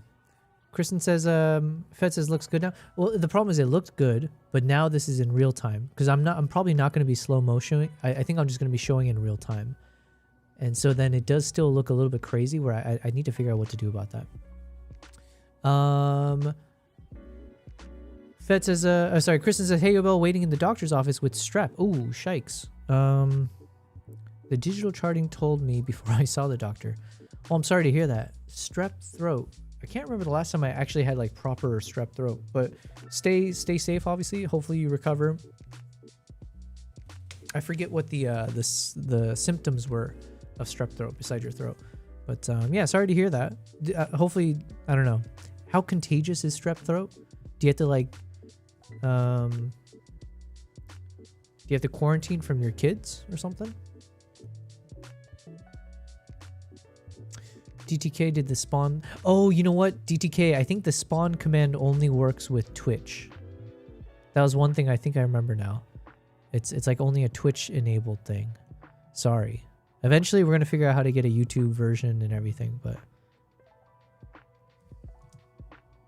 okay, so now that I'm playing in real-time speed, there's a few moments where it's a bit jerky, but I think that comes with the territory. Like, you know that I'm filming this in this kind of crazy way.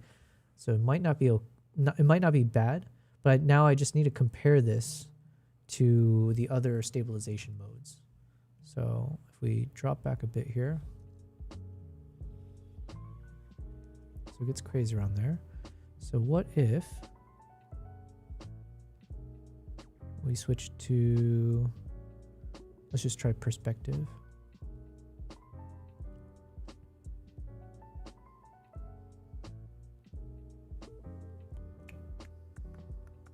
Kristen says, my throat doesn't really hurt and I have no fever, but I have a headache and body aches and cough. You get off work 2 days. Sorry, how am I reading that? You're getting 2 days off of work? Or do you mean you're done with work in 2 days, or there's some kind of holiday? I'm assuming it's the former, since you're sick. So, okay, so you got 2 days to recover is how I'm reading that. Well, sorry to hear that. At least, I mean, the good news is you don't have a fever. I feel like every time I get sick and the fever's involved, it's the worst. You know what I mean? You just feel the worst. Everything just, it's like the end of the world type thing. So,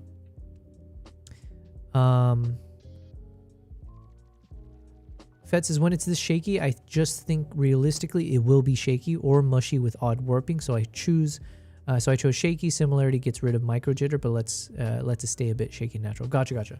Okay. Well, either way, I'm curious to try all three and get a sense of like maybe which style could work best. The problem is this file is a bit heavy. Oh shoot! Did I do it? I accidentally. I think. Oh, did I cancel it? Ugh. So I gotta let this thing render.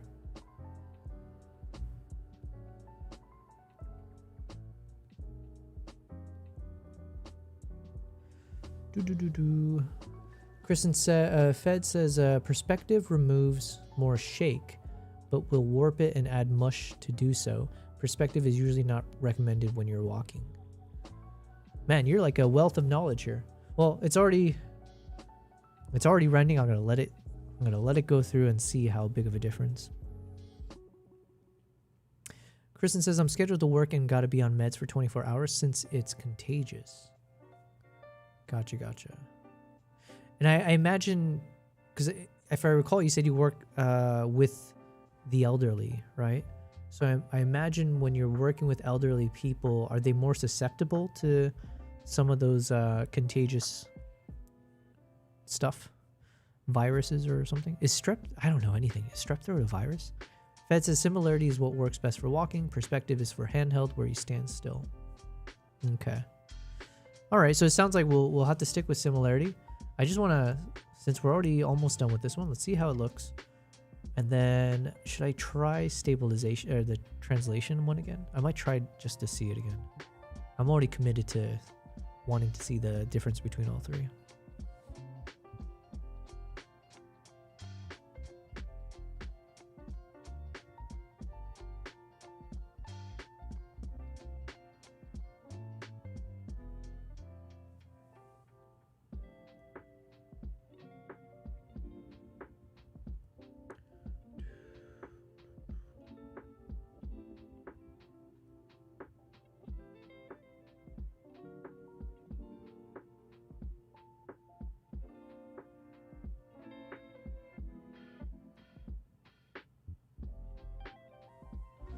The different modes are just what axes and movements are being stabilized. Kristen says, yes, a nursing home, and yes, they are more likely to have serious complications from viruses. Perspective is all axes. Okay, here we go. So this one is perspective, and I'm getting a headache just watching those moments.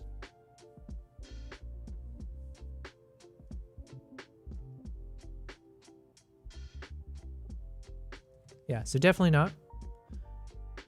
And see, again, I don't know how to understand this this chart. None of this chart makes sense to me. But all right, let me go to translation now. We'll do the same exercise.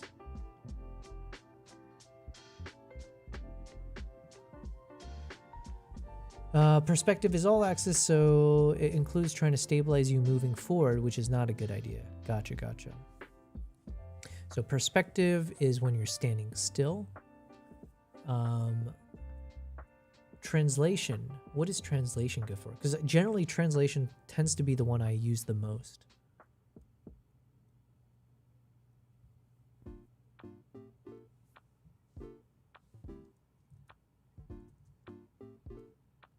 ISOs and you'll get cleaner images.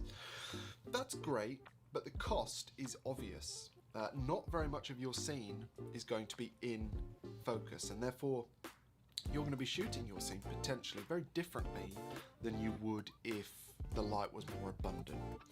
I don't think really there's any need to do that these days. All right, we got a breaking news. We got a new Peter McKinnon video. I usually like watching at least the beginning of his videos because he always got those like punchy intros that I need to learn from.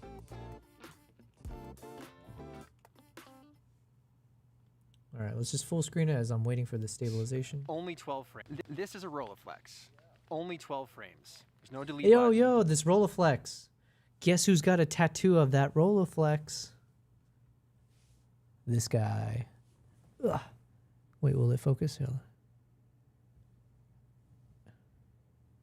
There it is. Wait, no, I gotta do it the other way. Hold on. Hold on.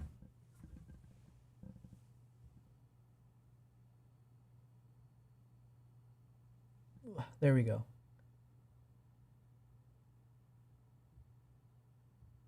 Got the Rolleiflex. And there's the Rolleiflex. This is a Rolleiflex. Only 12 frames. There's no delete button. There's no redo. There's no format. There's no memory card. You have 12 chances to get 12 meaningful images. Today, I want to see if I can capture something that's here, something that I've been missing. I'm making the same thing. It's the same fire, same hats, same shots. I don't want to do that today. Today, I want to make it a little harder for myself, but see if in that I can find more meaning. Frame number 1. Let's go. I mean, okay, so the thing is, I like Peter McKinnon a lot, but what's the but here? I'm trying to think. These like videos he's making, it's super cool. I like the direction. It's more of like the thing. What bothers me? Something's bothering me, and I can't wrap my finger around it. I think it's the fact that we all know he's so successful, and knowing that he's so successful, it's like when you see him playing around with this like Rolleiflex, no pun intended, but it does feel almost like a flex, right? Because he, of course, has the ability, the freedom, because of his success, to be able to just say like, hey, I'm going to F around with this old school vintage thing where it's only got 12 shots and like see where it takes me. It's like, and I am curious, I want to see what he does, but it's also one of those like, well, this is something only you can do because you can afford to, whereas most people cannot, right? So I think there's something about that that's like hard for me to then resonate with this video, because like obviously sometimes I think mostly I watch YouTube videos probably because I want to learn from the person, although there seems to be a more artistic angle to this video. So I'm all over the place with my thought process here. But before we do that, let's check out what this translation one did.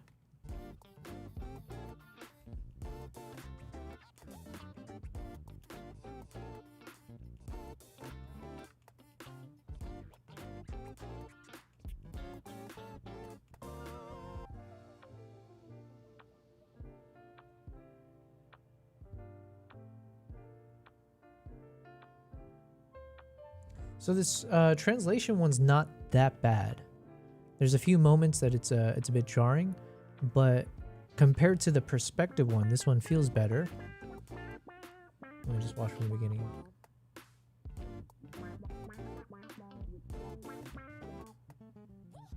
Like there's definitely a few moments where it feels a bit like very, very jittery.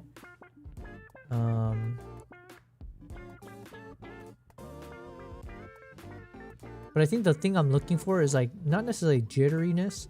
It's more, do I feel nauseous when I look at it?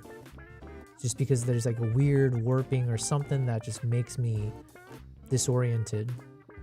And this one doesn't seem to have that effect too strongly. So if I had to go with it, I'm okay with it. But obviously, Fed, you mentioned that the one to go for is the similarity one. So now we'll finally get back to this one. And let's watch that video.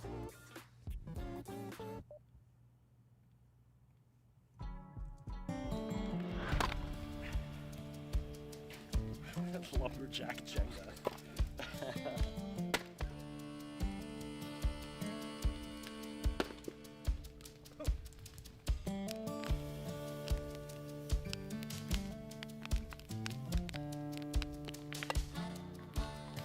Wait, I haven't like watched a lot of Peter McKinnon stuff in like modern times. Has he always been this kind of like Western vibes?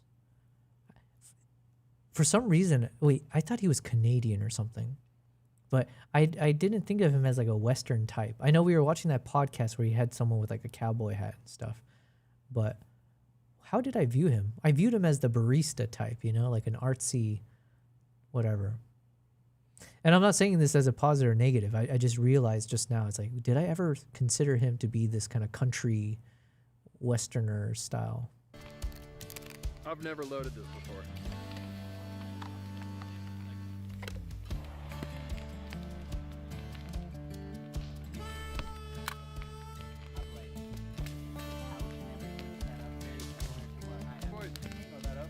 What do you need? Snuck that one like a little ninja. I like that frame a lot. I think that looks good. One sec. Left is right. That's so weird. Yeah. What way do I go? The left, right. What's right is left. What left is I don't. There's a viewfinder that comes with this. I brought it with me. I might have to use it. That is throwing me off so much. Switch A to viewfinder. Lights looking. Look at my hair. Look at that. Oh, that's way better. Why would anyone do anything different? Damn. Way better. Way better. Yeah, I threw a viewfinder on it.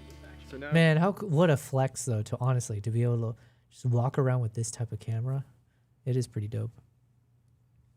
When you see those huge spikes up and down in a short time, it's extremely shaky, meaning it will zoom in a lot to fix it. I often edit those parts if it's the beginning or end of shots. Yeah, I gotcha. This one, the tricky problem for me is I'm trying to make this like a single take as much as possible without any cuts. So when the chart shows up bugs up and down, it means it is very shaky. The line going up and down is the shakes being registered. This is how gyro data also looks. Perspective includes, yeah, gotcha. All right, let's check it out. Let's see. So this is with similarity at the lowest crop and very, very minimal strength.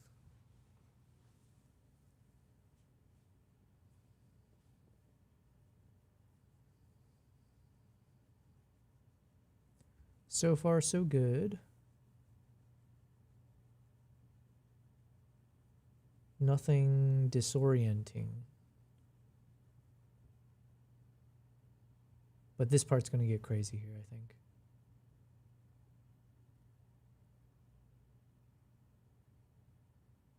So there's a part right there that it felt a bit like jerky. It was like going up, like it was less fluid, I guess. But then the other parts feel very smooth. So I feel like this is the answer. This is the way.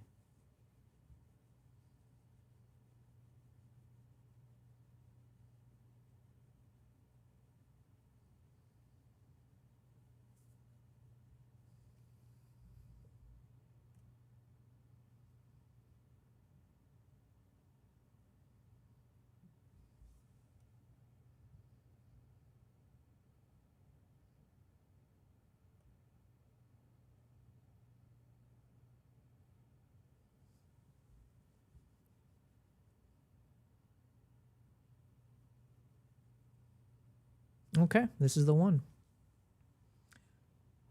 I swear this gnat is flying around me.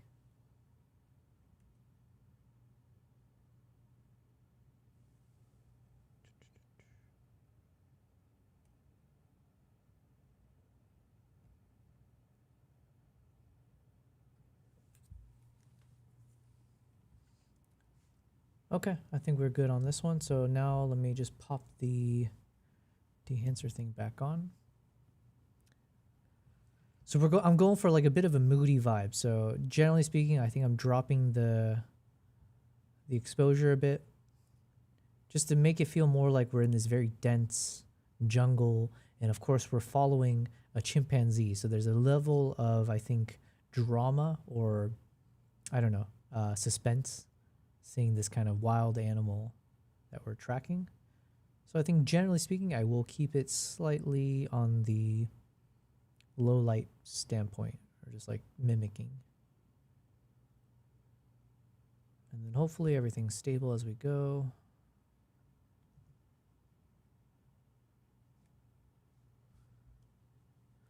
Translation. Okay, you said similarity corrects the x horizontal and the minus y vertical plus rotation and scale.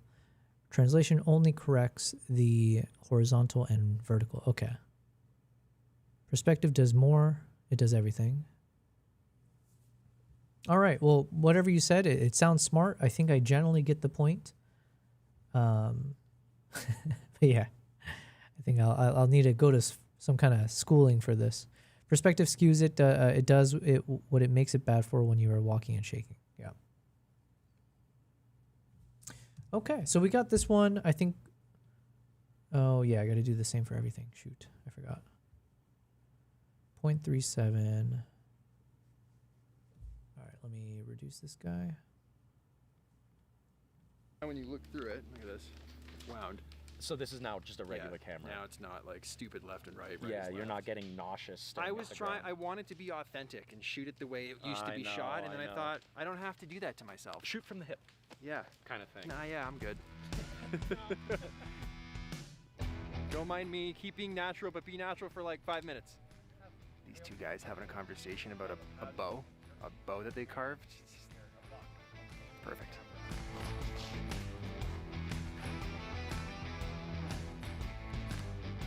The light meter is not working now, and I don't know. All right, I'm liking the camera a little more now that there's a viewfinder on it, but the light is dipping. I'm kind of getting stressed out with the light meter. It's all over the place. I got a light meter on my phone, but it's giving me way different readings in the camera. I think sometimes you just, it is what it is. Maybe the surprise of getting something great is what makes shooting film so exciting.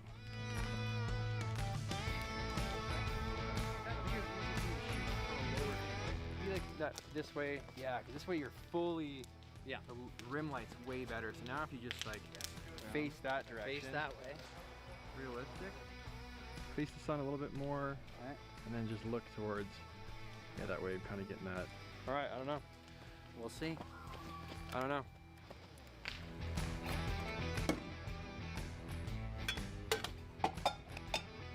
The second I start filming, the sun comes out. I don't have a grinder. Fed says trying to correct perspective means it starts to bend and warp the whole image when there's too much movement plus walking, etc. Gotcha. The iconic Peter McKinnon making coffee stuff. I get it. Still just.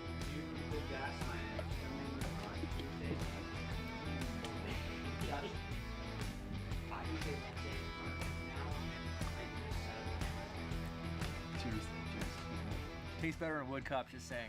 If you don't have one, sucks to suck. This is your focus. Boop, boop, boop, boop. Yep. Look through here. Yep. Shutter button's down there. Is When it you're ready. wound? It's already wound. It is. Yeah, I think so. So just Yeah, I did. Yeah. grab Yeah. it from the bottom. Shutter button. Yeah, don't hit that until you're ready. That's the focus. All right. Godspeed. What does that noise mean, Yeah. All right, you stand. Well, yeah, once you get that set up, stand in that little pocket over there. Okay. And then ultimately, I'm just gonna play it by ear and figure it out. We're getting ready to launch here, Captain. Cool, eh? All right, and 3, 2, 1. That's it. She gone. Click, boom. She gone. All right. This design is like, man, I can't explain it. It just reminds me of like the old movie Metropolis, you know, like this very old turn of the century, well, 20s version of this is the future. Yeah. And this is what it reminds me of with like the textures, the shapes. It makes me appreciate the design of it, and I'm way too scared and intimidated and not financially ready to dive into anything film because I'm just, just sure I know cameras, but I don't know cameras. But it's just like, this is a piece of history, man. Coffee delivery? Yes, I tried your coffee. Now you try mine. All right, It's peanut butter, chocolate. Man, he's milk, surrounded by everything some of the that most is eclectic people. You know what? I'm so jealous. Like to have this lifestyle, you've made it this big. You are like as big as it gets in the photography world, I would say. And like the other talented or creative people, I'm sure that, get attracted to you, like based on your little gravitational pull. Yeah. Like everyone, he must be like friends with some of the most talented people in like different crafts and fields and stuff. How crazy. Fed Fed says, of course, the modes are one thing. You can also manipulate strength, zoom level, etc. Sometimes it can be helpful to have one setting very high and the other one's low. There's a lot of fine tuning possible.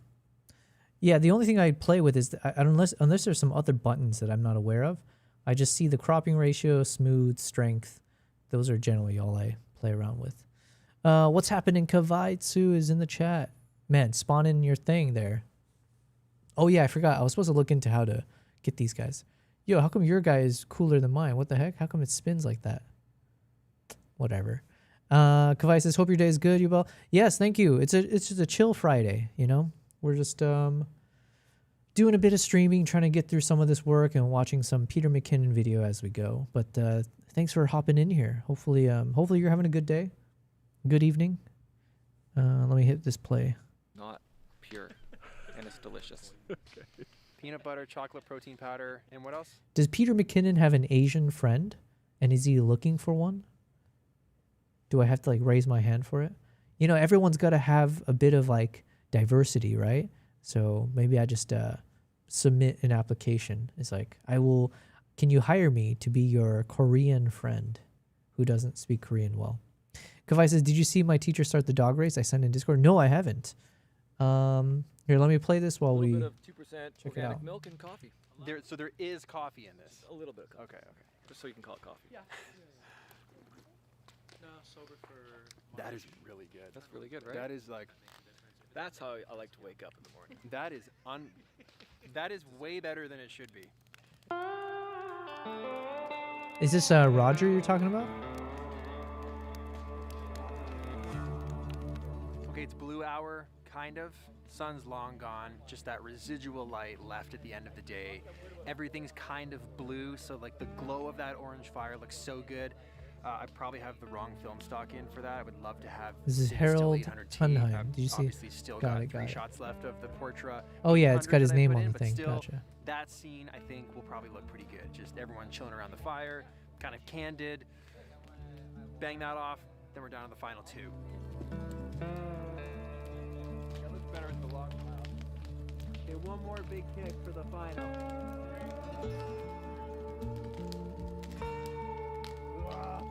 That looks sick.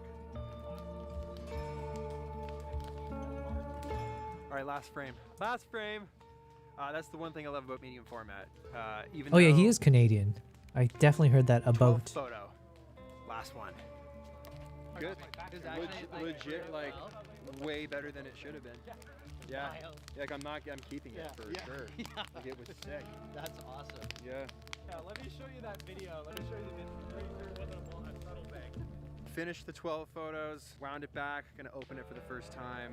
I hope it's where it needs to be.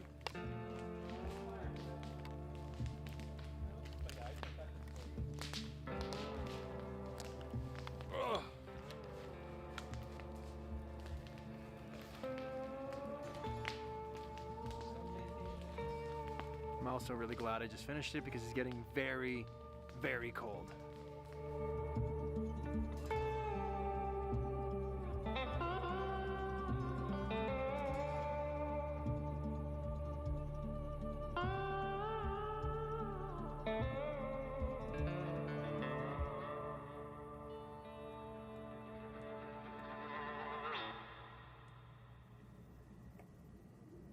All right, it is Monday. I just got to the office. I put all of the film in a Ziploc bag, and then I usually write a little handwritten note to the lab. Green Nation is who I used in Toronto. They're way downtown. I want to start editing this video, so I always do Uber pickup, and I literally just walk the film out front, give it to a random stranger, and then they drive it downtown for me. So it adds a bit of a cost, but it lets me get to editing the video and hopefully raise my chances of the lab doing everything same day.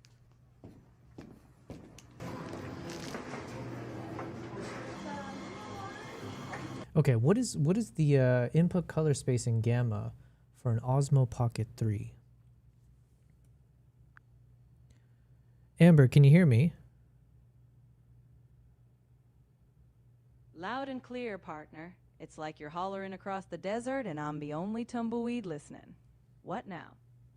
What if I'm in DaVinci Resolve and I'm trying to convert the color space of a video file captured with the Osmo Pocket 3, which I believe I shot in D-Log.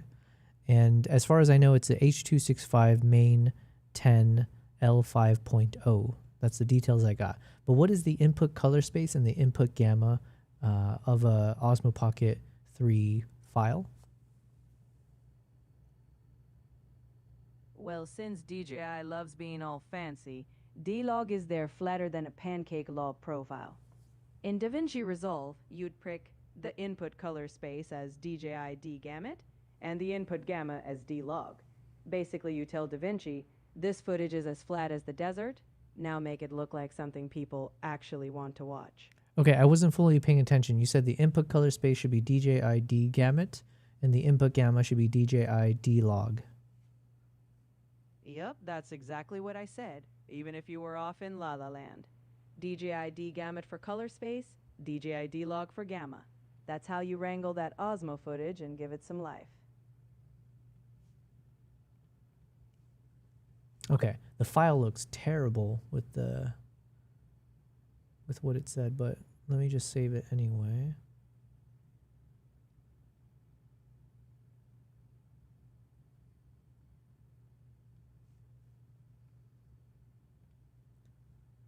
Let's call this.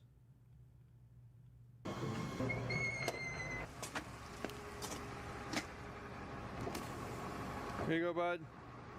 Okay, update. The courier doesn't know. He can't find the destination. I've watched him drive past it at least 7 to 10 times. Tried to call me, but his connection is. Fed says Peter McKinnon is definitely high up there in popularity, but I wouldn't say the quality of his photos are among great photographers. He's doing great though. Yeah, I guess to be clear, because the word photography obviously means so many things to so many people.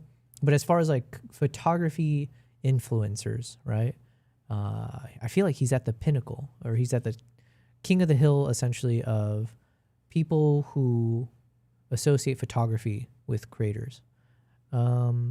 Roger Kavai says Roger isn't participating in the Finnmarkslopet this year, but last year I filmed them both during the race.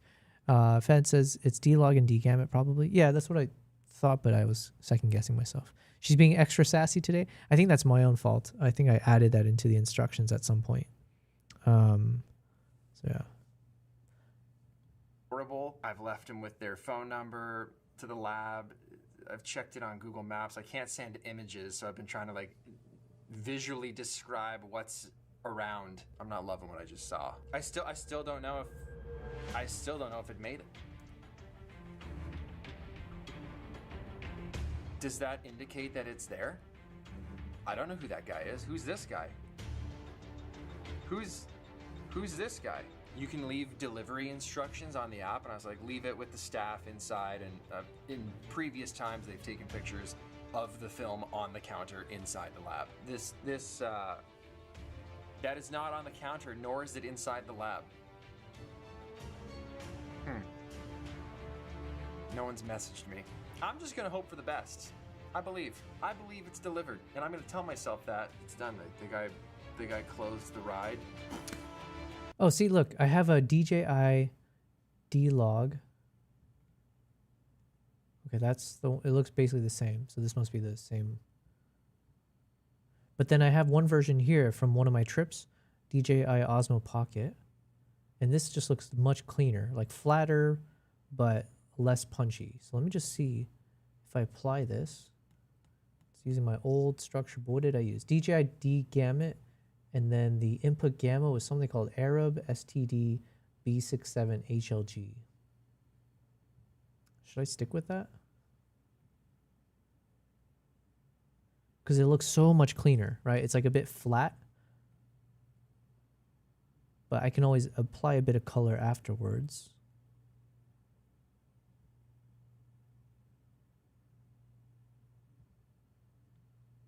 Yeah, I feel like this looks better than that the version I was using.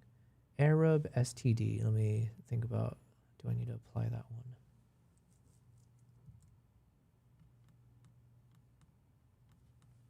Because this version just looks ugly. It looks terrible. What the heck? It's like super contrasted.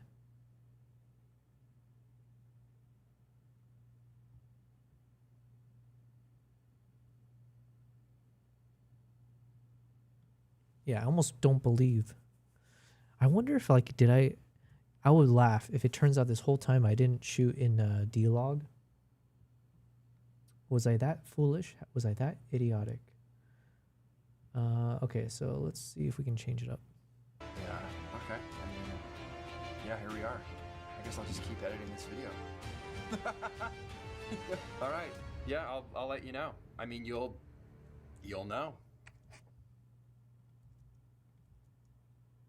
Oh, what? He's not sharing the photos? Boo. I thought he was going to share what he captured. Okay. Leaving us hanging there, buddy.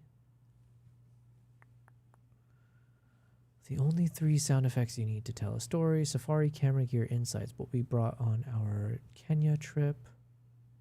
Oh, you know what? I should watch some videos about how to IRL stream. Bella Box IRL setup. Fed says D-Log is very flat. I mean, the original one I had was pretty flat. Whoops.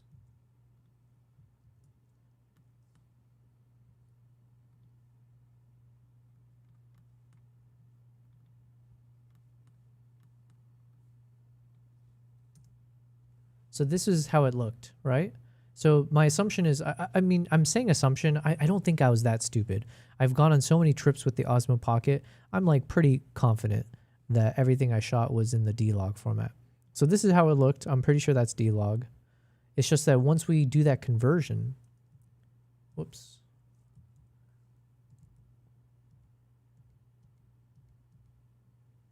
Once we do this conversion, now it looks terrible.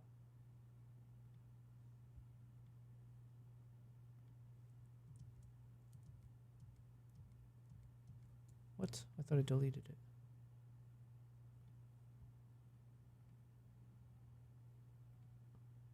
Oh, whatever.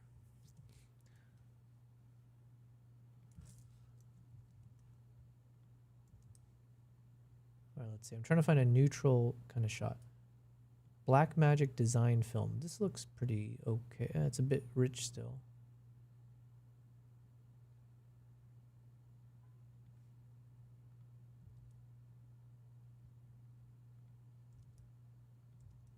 But now I just feel like I'm choosing a LUT. But if the original said I'm supposed to use the D-Log, we're kind of in weird territory because it looks terrible. Let me just check up Google as well.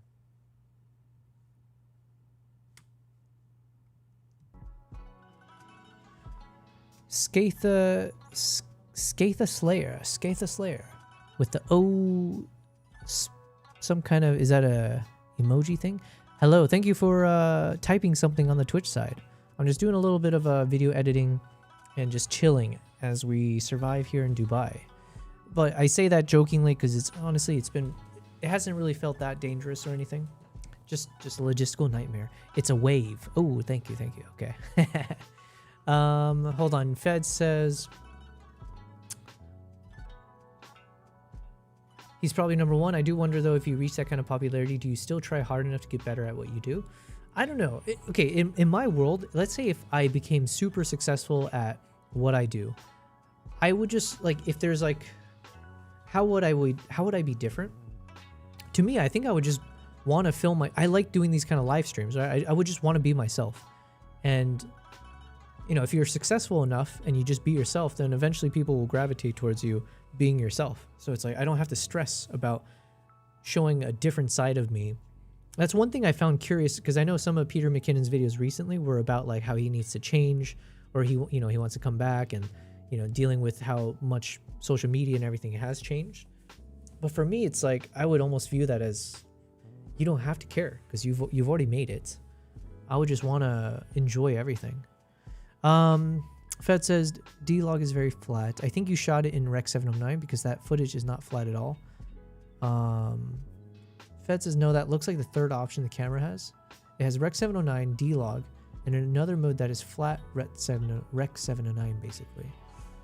Huh. You know what? I can just bring the Osmo Pocket over and let's figure this out together. That would be so embarrassing if I've been going on all these trips, shooting in the wrong mode.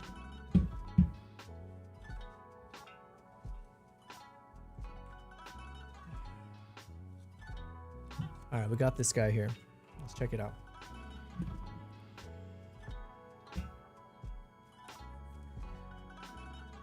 Skatha says, I have a question about what camera do you recommend for a beginner?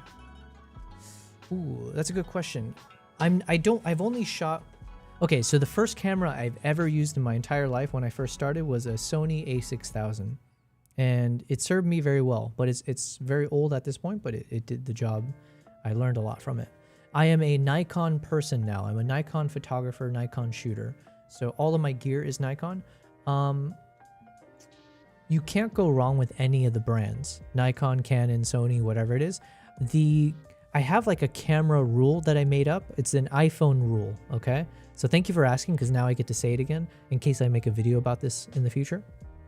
And I think the rule still applies. But basically, I just look at whatever the price of the iPhone is right now. Actually, what is the price? iPhone 17 cost. It's around 34 to 40 in USD. Jesus. Estimated base price is like $900, but I'm assuming plus tax and everything else. So okay, let's call it like $1,000. Okay. So if you purchase an iPhone and it is $1,000, to me, I view it as like that's how much you should be spending on a camera body and a camera lens. So, and like memory card and all that, maybe you apply that as well. But point is, you try to get the camera body and a lens that is as much in terms of the cost as getting the latest iPhone. Because to me, I would assume, this is my crude logic, if you've got this device that does everything, it's a smartphone, it's an everyday device, and it happens to have camera functionalities built in, but it's not known to be a camera. It just happens to have good camera features. So in which case, you would assume if it costs $1,000, obviously scale and all that kind of stuff, you would think that the $1,000 isn't meant to be like $1,000 focused just on the camera. It's spread out to everything else it does. Whereas if you spend $1,000 for a dedicated camera that's only designed to do one thing, which is for photography or whatever, like camera stuff, then you would assume that money is not wasted. And the difference in quality should be drastic enough if you just assume all companies are equal kind of a situation. Like in a very, very competitive market, $1,000 on a dedicated camera versus $1,000 on a phone that has camera capabilities, I'd go with the former if you're trying to get into photography. Because that was one of the concerns I had when I first got into photography. It was like, what if I spend too much money and it turns out I don't like photography or it's not my real passion? Now it's like I wasted money, or I'll have that in the back of my mind. I could have used that money for other things, blah, blah, blah. Or the opposite, what if you spend money on a cheap camera or something that's just inferior, and now that's going to weigh over your head because one, you might not be as excited with the results and it might burn you out. Or you'll look at people with iPhones taking better photos than you, and you're like, what the heck, man?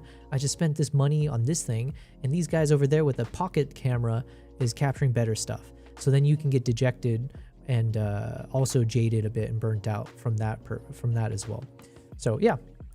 So I would say as long as you're spending roughly $1,000 on a camera body and lens from whichever brand, Nikon, Canon, Sony, Fuji, whatever, you shouldn't go wrong. Like I said, I'm a Nikon guy, so obviously I would be recommending you go for something on the Nikon side of things. But you know, it is what it is. And then the thing is, once you buy that camera, Skatha, it's all about building out the camera system, the ecosystem.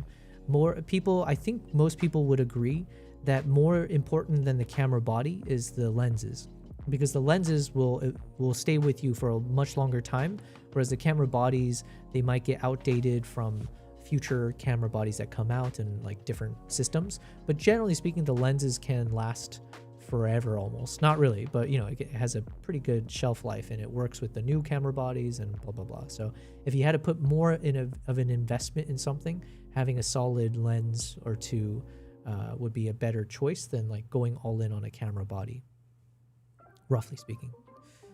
Fed says the cine mode is in between Rec 709 D-Log. It's a bit flat, so you can grade it a bit, but not a full-on log mode. Yeah, I need to double check that. But also, let's open up my freaking thing here and see how stupid I am.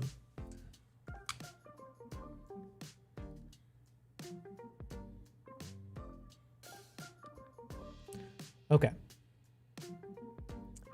So, I mean, you can't see what I'm doing, but basically, I guess I need to go into the settings here, yeah? Yeah, okay. See, I'm okay. There's a little function that says color, and under color, it's on D-Log M 10-bit. I don't know if it'll show up or not. Let's see. Let me cover my eyes. See that? It says D-Log M 10-bit. So unless there's like a bunch of other options. Now, so I tapped on it, now it says normal 10-bit. Then it's got HLG 10-bit. Yeah, so there's 3 options. D-Log M 10-bit, normal 10, and HLG 10. So I've been always shooting in this D-Log format. Unless there's some other areas that you need to adjust, but... And at least from what I can see, it always looks very like flat in the files, so. Okay. So I am not relieved. I'm relieved that I wasn't so idiotic that I was filming in the wrong mode throughout my travels. In the CST, okay, so you're saying there's one mode I might consider. Let me also Google this real quick. What is the input color space and gamma for Osmo Pocket 3 D-Log? Skatha asked, what type of photography do you do? And right now I have a point and shoot cheap camera, Nikon Coolpix 105. It just has way too much noise for what I want to shoot. Yo, Skatha, thank you for the question, because that gives me an opportunity to talk about what I do. So I am a wildlife and travel photographer. I've shifted over into videography recently.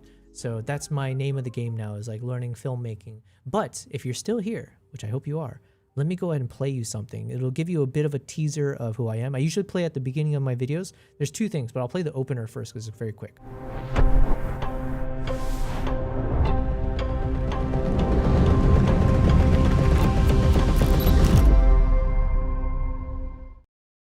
Wow, are you not entertained? So that you saw little glimpses there of the types of photos that I capture. Generally, I've been most enamored by wildlife photography in the past few years, but I do love just traveling. Anytime I travel, whatever I can capture from my travels, that's what I like to shoot. And like I said, now as I shift over into video mode, now I'm trying to capture more of the still wildlife mostly, but just trying to capture whatever I see in video form.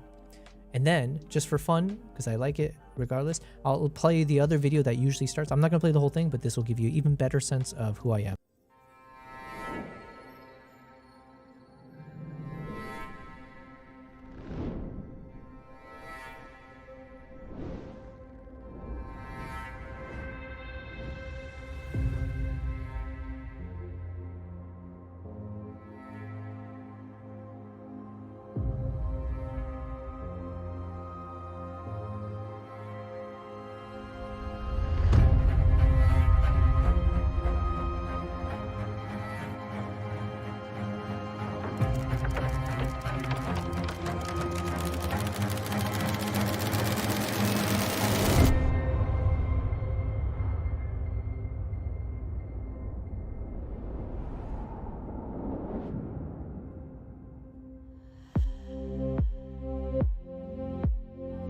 And we're back.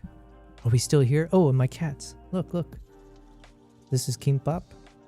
He's just chilling over there. And here's Nala. So these are the co-partners of my stream. Where are you? There you are.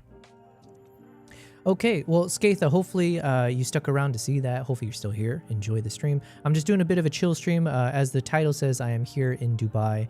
And so it's a bit of a wild time in Dubai. I have some projects coming up where I need to leave the country. So right now, most of my time is a bit skittish. I'm a little bit frazzled, if you will, mindset-wise. Yo, thank you very much for the follow as well. Yo, much appreciated. Thank you, thank you. yeah, so right now I'm not doing my typical streaming stuff. I have some vlogs that I need to work on. Now I'm just doing a little bit of casual mind-numbing stuff to prepare a few clips in case I need to head out of the country soon. But yeah, thanks for the follow. Oh yeah, and then let me just give you some details here. I've been focusing on YouTube the most. So you will see a pinned comment of my latest YouTube video, as well as I just put a link in the chat where you can follow me on YouTube. You can check out my videos. That is where most of my focus has been, is building out the channel, sharing more content, especially like the cinematic stuff from my travels, mostly wildlife related, things like that, travel vlogs. But yeah, and then I started streaming about 7 months ago, back in July, August timeframe. And I've been multi-streaming, so you can find me on YouTube, Twitch, and Kick. And yeah, I'm just kind of enjoying the ride as we go through it. And the goal for this year is that I will be trying to do some IRL streaming. So my goal is to actually take you guys with me on some safaris as I go to places in Africa, which is what I normally do. And I would take you guys, I would rig up the Jeep, I would get all the tech, and then you guys will tune into my live streams as I'm in real time trying to get some crazy shots of the lions and leopards and elephants and whatever else. And then showing how I edit the photos and edit the videos, all of that. So that is the full shebang of who I am as a creator. So feel free to support me everywhere, you know, love me. Fed says, sorry, I missed something from Fed earlier. When you applied, it looked like when you put a log LUT on Rec 709 with garish colors and crushed blacks. That's the word I'm looking for, crushed. Yeah, I don't know what's so wrong with the colors here. I got to double check. But there was something here that popped up, right? We're Googling it, so.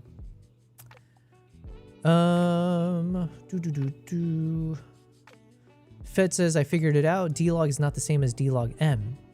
D-Log M is a newer version, so you have to make sure you are using it as a color profile, not D-Log. Oh, shoot. So you're saying there's still a chance I did the wrong thing?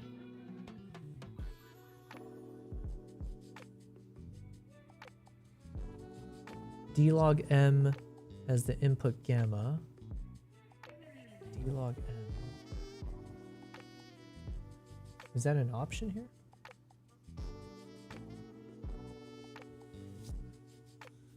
Okay, so maybe I am stupid. I gotta double check this. Let me just keep reading this. That's so annoying, so frustrating, so confusing. I don't think I messed up that bad. If I did, at the very least, there are 3 options on color, and I chose the one that should be the best one. Skatha says, your setup is so nice. Thank you very much. Listen, I am a photographer, right? I did say that. And I'm a professional photographer in the sense that I am not in corporate anymore. This is what I do full time, is create content, travel the world. I do workshops. I work with Nikon. So Nikon is the brand of choice for me, but I also do work with them. So yeah. This is what I do for a living now. I take people with me on tours, like, you know, when I travel for wildlife or different things in different countries. So yeah. So as part of that, if my setup doesn't look good, if it looks weak sauce, that would be not good marketing for myself. But I have a lot to learn still. Like I said, I started in photography. Now I'm learning more about videography. I'm learning more about the importance of lighting and audio and all the other things. So even here, I think the setup's decent. I usually have a light turned on here, but I'm trying to catch some gnats right now. So I've intentionally kept it dark because there's a little bit of a UV light just in the corner there, hopefully trapping and killing all the gnats. So yeah, we'll usually have some warm tone over on this side. Then it's a bit of a cool tone. I've got this one light source in the bedroom just to give it a slightly different feel. It's usually blocked anyways. So you get the cool tone and then you get the warmish tone over here. And then my cats that I can bother whenever I feel like it. And of course, since I have all these professional cameras at home, I figured I might as well rig it up to the same live stream. So I'm able to switch around between these cameras, and the cameras are very, very nice and expensive. So it gives you a little bit better quality. So this one is like my most expensive camera. It is the Nikon Z9. And I've got attached a new lens. It's a 35mm f1.2. So it's got this nice wide frame, but it has a good separation where when the subject's in focus, you got, you know, you can see enough of the background while having a good subject there. And then with Kimbap over here, this one is with my Nikon Z6 III, and it's got a 50mm f1.2 lens attached. So, you know, just different vibes going on. And this is my Nikon ZR with a 20 millimeter wider lens. So, Skates is asking, are you sponsored by Nikon? Not exactly. That would be cool though, wouldn't it? I am they call it a Nikon. I'm a Nikon creator. So the Nikon creator is like the Temu version of a Nikon ambassador. So Nikon ambassador, that's like the legit, you know, you get extra support like above and beyond, but you're like a proper, you know, ambassador. So you'll be top of the list for all these different opportunities for them. I am a creator, which means, you know, I still have some benefits and advantages. Like for instance, they reached out to me before they launched this camera that I'm using right now. And so they reached out to me before it launched and asked if I would make some content with it. So I was able to travel to Uganda, make my own, I made my first short film, 5 minutes, about this rescued chimpanzees on an island. So that was possible because I was a creator. And yeah. And then I do a lot of workshops for them, like classroom workshops. Sometimes I'll do like on the field workshops where, you know, out of the country or even in Dubai where I'll be teaching a bunch of other Nikon photographers who sign up. So yeah, it's a mixture of those kinds of things. But it's, I think the word sponsor has a different weight in my mind of what that means. So I don't think that's necessarily what would define me. Fed says D-Log M is a new log mode they currently use. Okay, so so it's just an updated version, so it's the proper thing. Fed says you didn't mess up, you just need to pick D-Log M instead of D-Log when doing the color correction. Okay, let's figure this out. Let's find it then.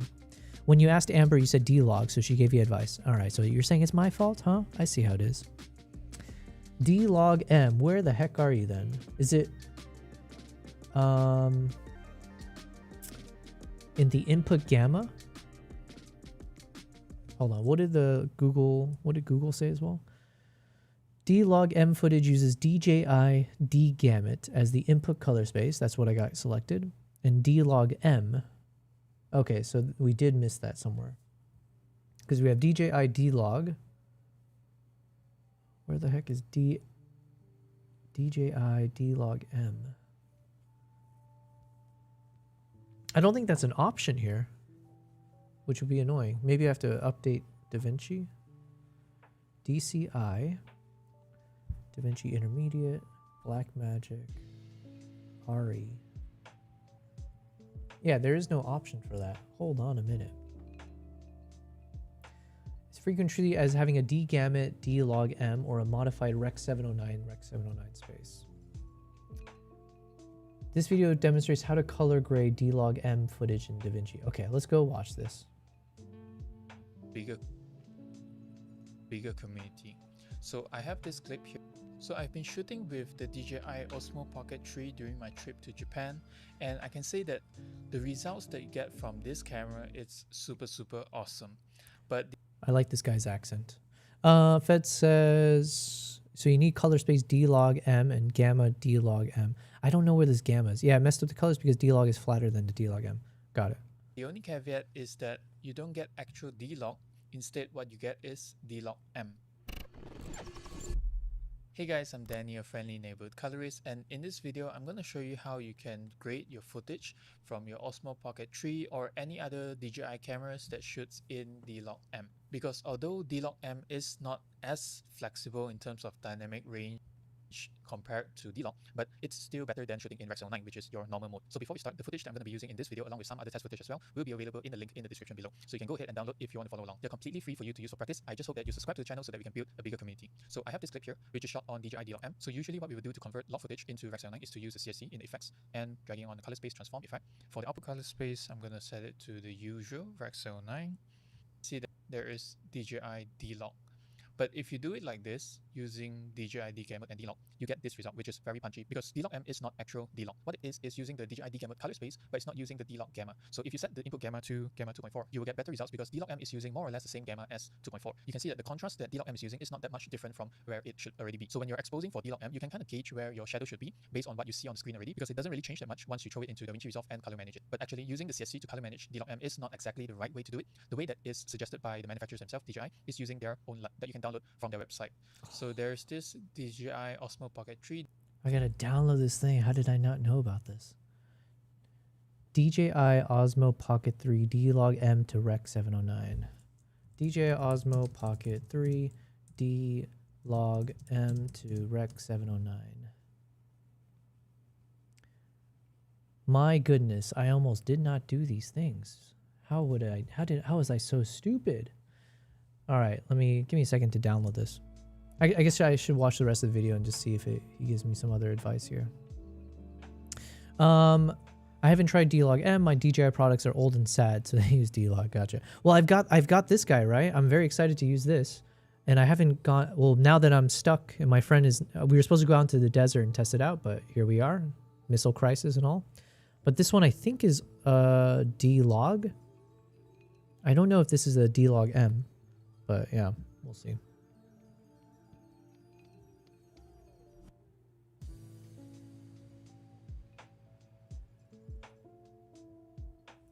All right, let's keep seeing how to do it here. D-Log M2 Rec 709 LUT that you can find on their website. I'll drop a link to this in my description. So you can download this LUT and apply it in DaVinci Resolve, and you get more or less a better result. Let's see how it compares with the CST technique that we have just used. So I'm going to create another node down here, turn this off, go into my LUTs and DJI. Here I have it. Oh, DJI you have to Osmo actually D-Log apply M2 Rec 709 the LUT? So on my left here, what I have is using a CST, and on the right is using the LUT.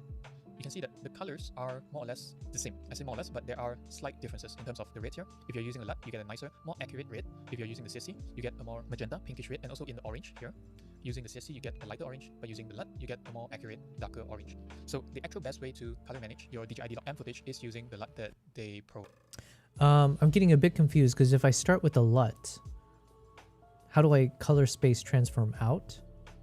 Or does it completely change up my workflow? I have to think about this. Skatha says, why do cameras get expensive so fast? Man, you tell me. Ugh, why does everything get so fast? Well, I know after COVID, there was a bunch of chips and stuff that became either like harder to manufacture or it was like more scarce. And I think there were some things that just like blew up in price because of it, but honestly, I have no idea. So the new D-Log M isn't actually a log fully, he said. Yeah, I didn't know that. It's actually more like D-Cine than on the older Osmo Pocket models. Put the LUT at the end and grade before it. No, but I'm saying, but then what would I do with my opening input? Like, what would I put in my opening color space transform? You know what I mean? Like, is he saying I need to switch this to Gamma 2.4 and then just apply the LUT towards the end?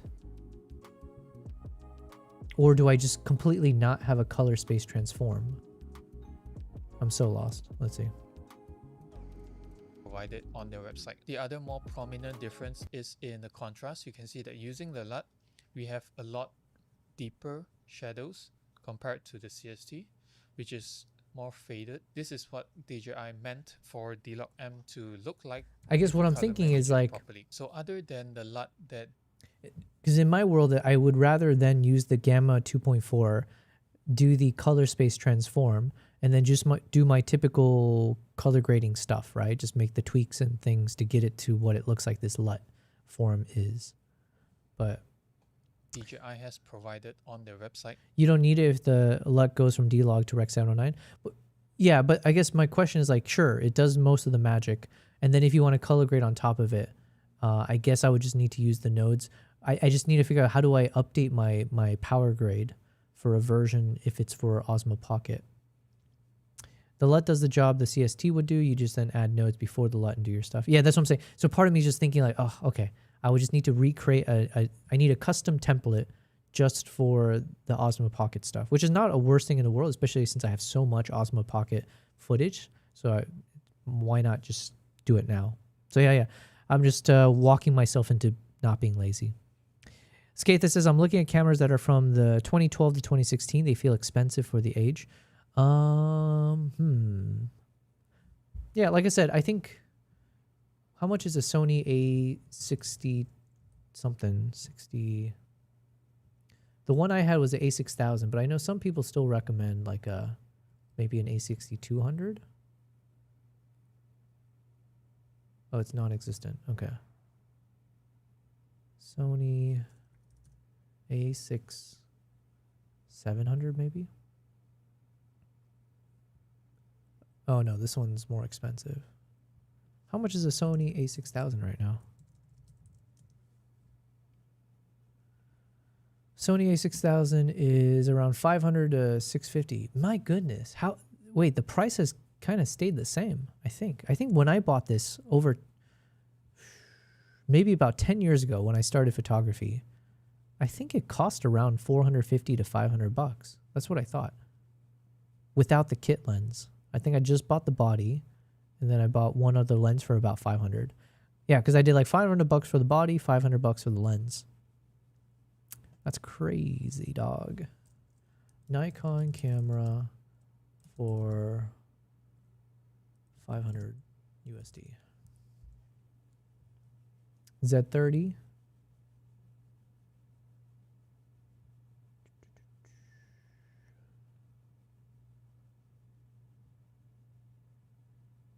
And then I guess, Skatha, the other thing to think about is, are you trying to get into video someday? Because, you know, if you're only wanting to do photography, then obviously you can just like hone in on that. But if you're also wanting to do video, then also keep in mind trying to get a good camera that can do hybrid stuff.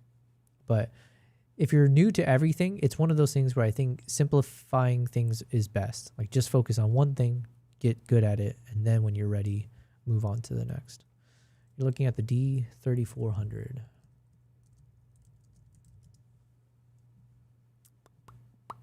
$300. Oh, and then yeah, I think with cameras you can also buy them used. A lot of cameras hold up well over time, in my opinion. So I think sometimes back in the day when I was like buying some used cameras or when I was selling mine, sometimes the people look to the shutter count, like how many times did your camera actually make some clicks, as like the way to tell how old. It's like the mileage of your camera. I don't know if you're able to reset it or not. I don't know. But that was one way people kind of kept an eye when they were buying used stuff, but it's been a while. Fed says it's usually easy to change anyway. You just need to change the CST or remove it if not needed. If dehancer is there, you might need to change the gamma and color there also. Oh yeah, that's a good point.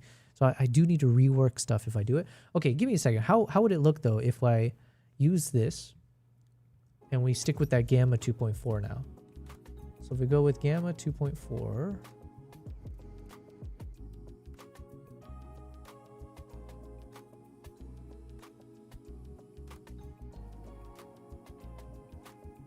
it doesn't look half bad, you know what I mean? And like I'm okay doing the custom, you know, playing with the curves or anything else.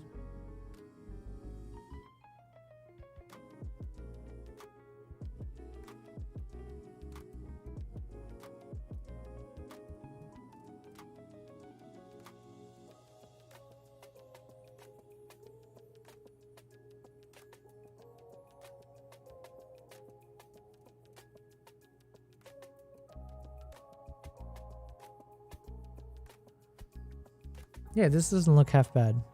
Just keeping it on gamma 2.1. But you know what? Let me go ahead and download the other thing and just see. Skatha says, I'm thinking mostly photography for astro and landscape.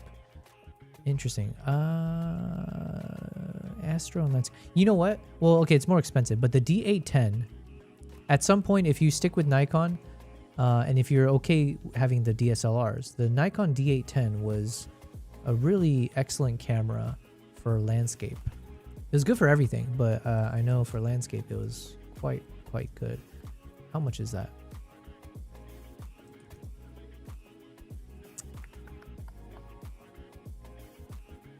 I think it's like about 2,000.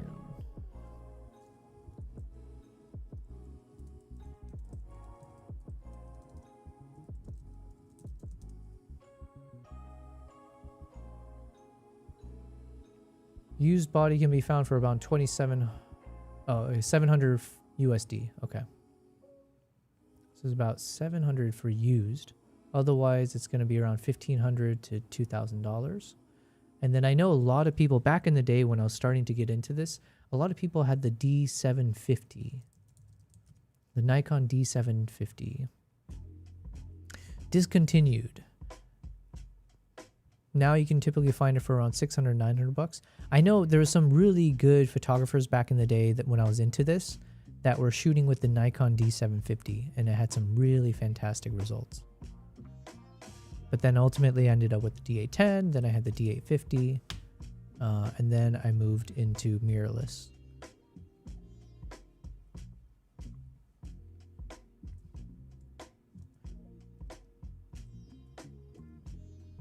Okay, let me go ahead and download that one file that we were looking at.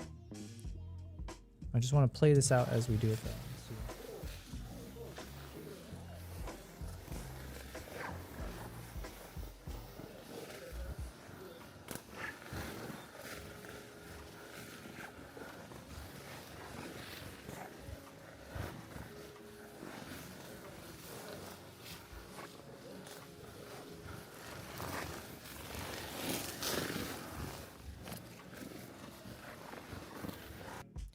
Feds, oh, BC says, oh snap, did you make it? Oh, you're almost there, man. You know what, BC? Are you going to risk it all? Are you going to gamble it all away without that cap? Fed says, the issue when you use the wrong transfer is when you start grading, it can suddenly break the image much easier. Yeah, that's a really good point. I mean, should stick to the rules.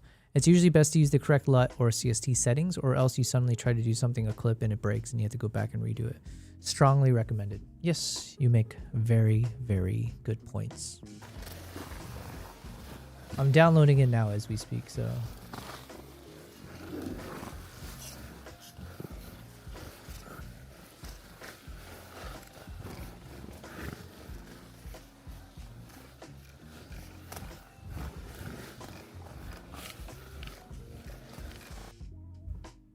Okay, so I have it downloaded. How do I bring it into my LUTs again? It's been... I need to... my memory's so bad. I know it's like supposed to be pretty easy. Is there a way if I right click, if I find it in Finder? Or no, it's like in the settings somewhere. I think I go to like LUT management. Is there something like in the LUTs lookup table? Open LUT folder. Yeah, this is what it is, right? So I go to open LUT folder. Then I just create a folder here for the DJI. Oh, I already have a folder for DJI. Hold on a second. Did I do this exercise already?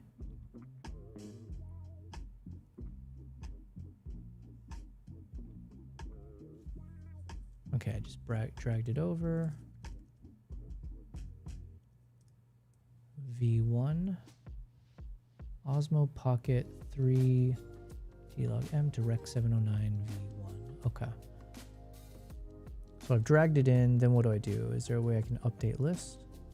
Save. DJI. Osmo Pocket 3D. There it is. All right. So now I got to figure out how to recreate my freaking thing here. How do I do this now? Oh no, I'm a bit lost. So we've got the Osmo Pocket thing. Here, let me create a new... Let's just delete everything. So this is the flat, and then this is what it looks like with the LUT attached, right?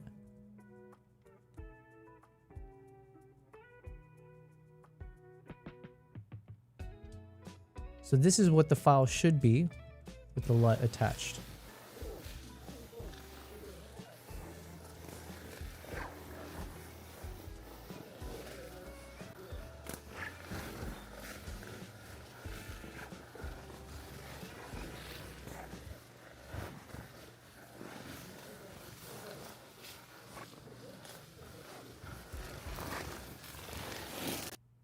Also, I'm hearing, is it an echo? Oh, okay, that's why. So let's mute that one.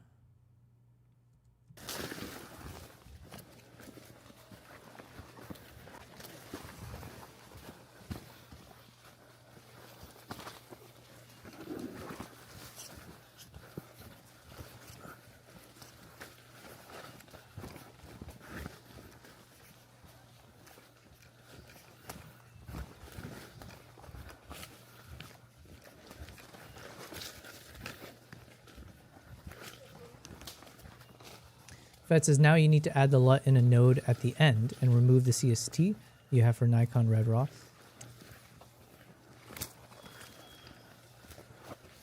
But would I add it at the end or at the beginning? Because if I remove the color space transform,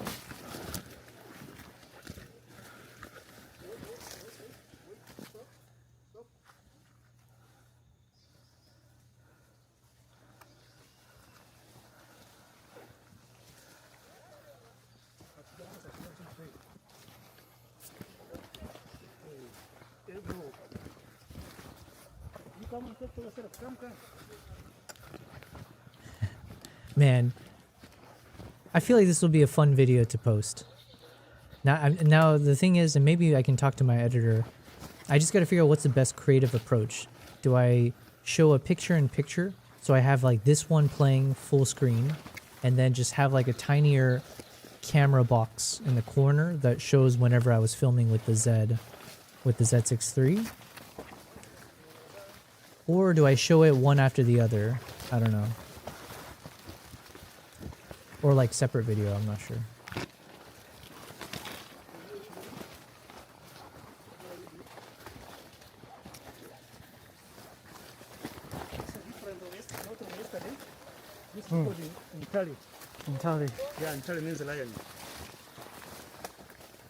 He was explaining that this chimp that we're following is the same one we saw the other day. Because this was my second trek.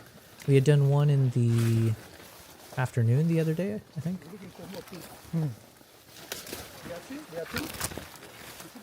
Yeah.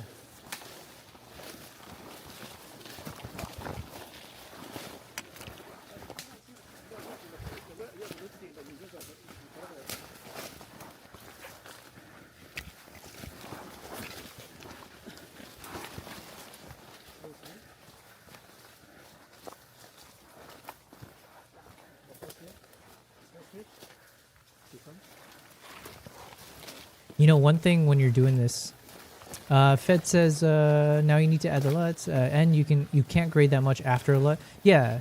My understanding is like you should normally do all the color stuff before you bake in the LUTs. But I've never worked with one of these like DJI files where they do everything for you. Everything is baked in after the LUT, so don't grade after LUT. You add the LUT at the end, and now when you're using your nodes, you're grading in D-log M. But I don't have that D-log M. Did I get that on camera? I must have.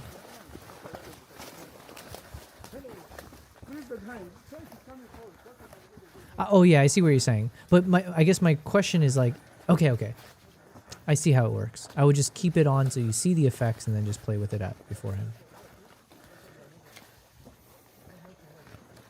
And the good news is I feel like this LUT does most of the work anyways. So I don't have to do anything crazy. It might just be playing with the enhancer like you said. I just got to figure out what the right settings are.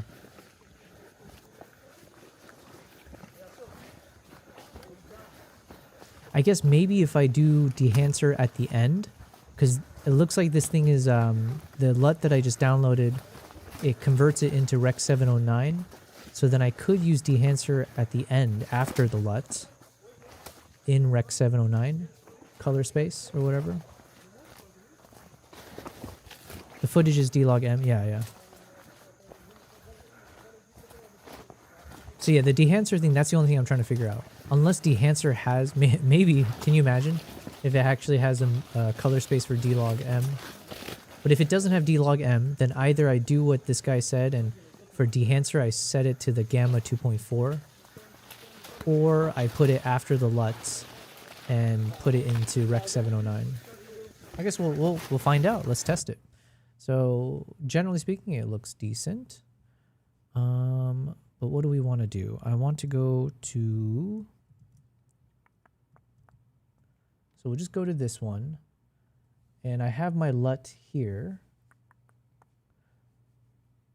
So how would we do this? Let's say I delete this one. Or no, we'll disable this. And then... we have a LUT in beforehand. How would this work if I discontinue that one? There we go. So now if we turn off the color space transform, and then just, I need to figure out where do I put the dehancer before or after? If it's before, how much of a difference does it make versus if I put it after? So this is the question of the day. I guess I can try doing both modes and see how much of an effect we have. Dehancer.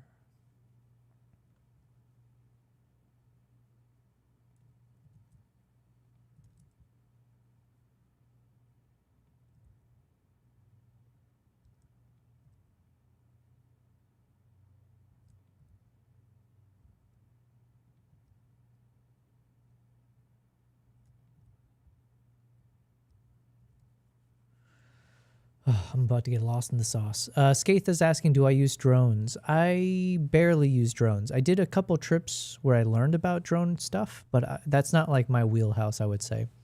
There's a world where I would have loved, and maybe I would love to like get super into drone photography and learning how to shoot with drones. I would love to learn how to do the, what's the word? What's the type of drone where you're completely, you're not using the remote control the same way. Whatever it is, like the one that's more like freewheeling, like you're flying. But the problem is there's so many regulations. It's so difficult to travel with it. If I was like FPV, thank you very much, FPV. First person view, is that what it is? Yeah, I would love to do it. But the thing is, I do mostly travel photography, like content creation. And I don't live in a place where I have so much fun stuff to film with the drone. Like if I lived in somewhere with more naturey, I'm in Dubai, but if I lived somewhere in like Norway or like some of the Scandinavian or Nordic, or I don't know, in the US with like national parks, but even then I think you get in trouble, right? So if I live somewhere where I could film nature with the drone and not get in trouble, then hells yeah, I would love to just spend time constantly just doing that. But given the fact that I live in a more urban environment and I don't have locations to adequately practice and get some really cool shots without going out of my way. And then when I travel, it becomes almost an impossibility for most countries to deal with the paperwork of like bringing your drone in. And then if you want to upgrade and get the cooler drones and the bigger, more expensive stuff as you get better in the craft, you got to have more rationale and you can run into more problems trying to get it through customs. It's just like such a nightmare. I've run into so many issues trying to figure out drone stuff because it's not just about following the rules. Oftentimes countries and governments, they're changing the rules constantly around drones. So yeah, everyone's going to be confused. You show up at the airport, you think you have all the right paperwork. They're like, I don't know about this paperwork. And it's like, okay, well, I'm stuck at the airport now dealing with how the heck do I get through this? It's just, oh God, I've had some nightmare situations with it. If you couldn't tell by my voice here. I think it's like VR drones, and I have ADD. I have an ad. Oh, you have an ad. Well, thank you for putting money in my pocket. Fed says, what do you look for in Dehancer? Is Osmo Pocket 3 under DJI? Oh, yeah, sorry. Okay, I didn't do that. Let's check it out. So in Dehancer, we've got sources. Let's see what source we can pull from. Source Rec 709, DVR. Oh, that's it?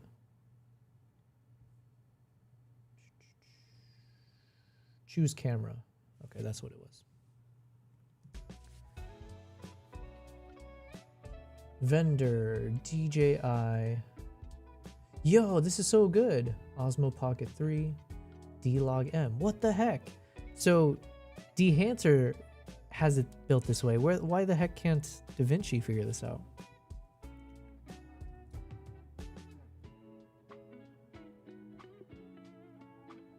So then my question still stands. Do I put this before or after?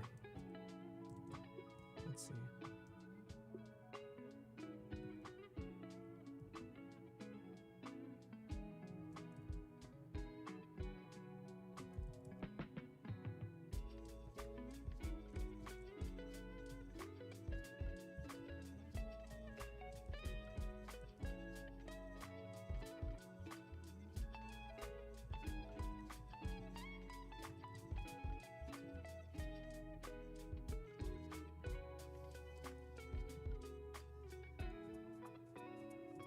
I don't know how much that means. Dehancer super quick with that. Yeah, that's pretty impressive. Okay, but yeah, I'm still trying to figure out. I'm assuming now I would put it before the LUT so that I could do all the adjustments. And let me think through the logic. So now it's already identified. Oh yeah. So it would come before because I'm still in D-Log M in this format. I do everything, and then at the very end, we then use this LUT conversion from the Osmo Pocket 3 into Rec 709, which means we don't need that color space transform at the end, so I can probably delete that, but so then I get rid of these guys. Yeah, so I'll get rid of these guys.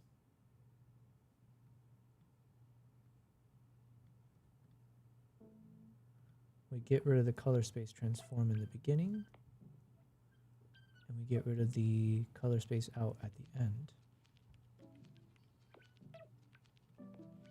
And then let me relabel this one. LUT in D log M.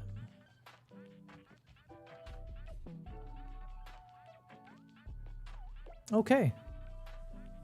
Well, thank you very much, Fed. That was actually very, very helpful, as always. My man, Fed, always helping me out. Fed says the funny thing is when you do that in Dehancer, you won't need the LUT anymore.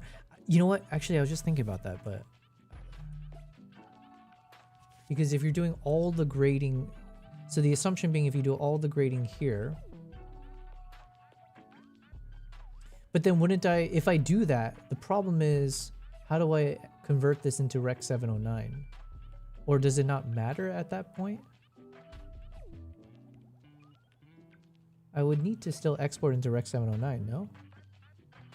Or what am I missing in the math here? Because right now it's recognizing the format, but it's not changing the format. It's just keeping in dlog m. So ultimately, I still need the LUT to convert it to Rec 709, right? Is my math mathing?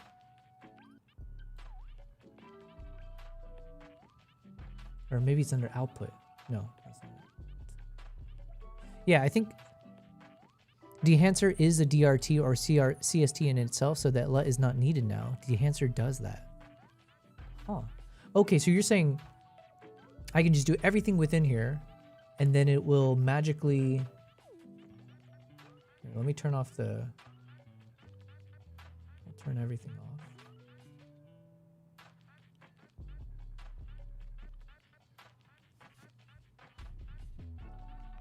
And the colors look nice for what it's worth.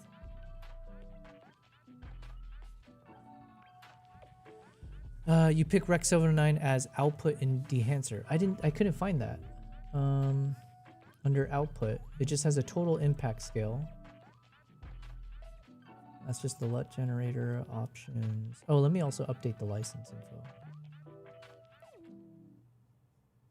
No, not this. Check profiles.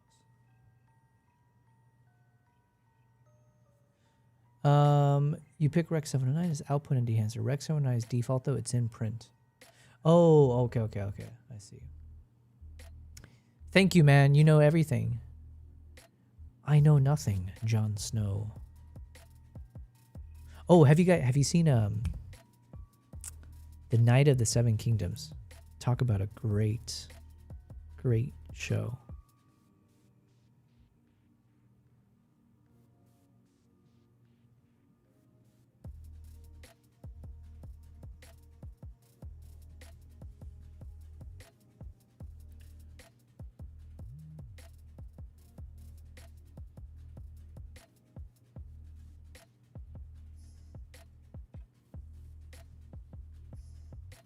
So then we go into, you said in the print, they have linear, Cineon, no.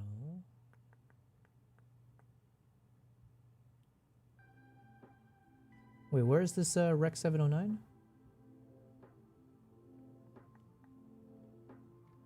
Is it in the film? No, that wouldn't make sense.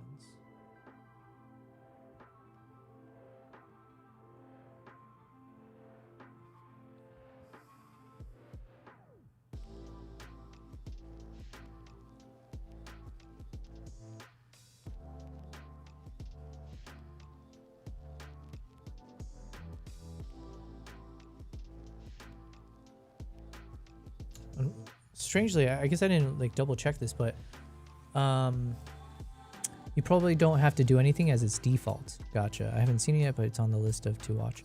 Under print, that's the last layer, so that's where the output is chosen.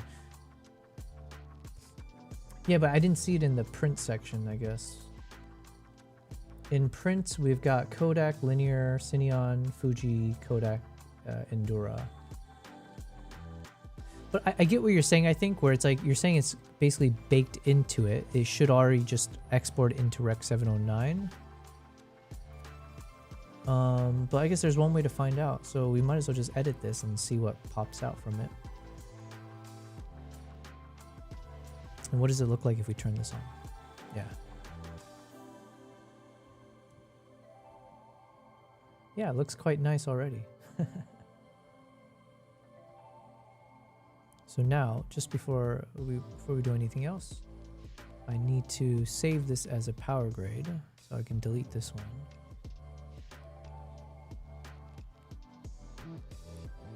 And then we'll just turn this into a power grade.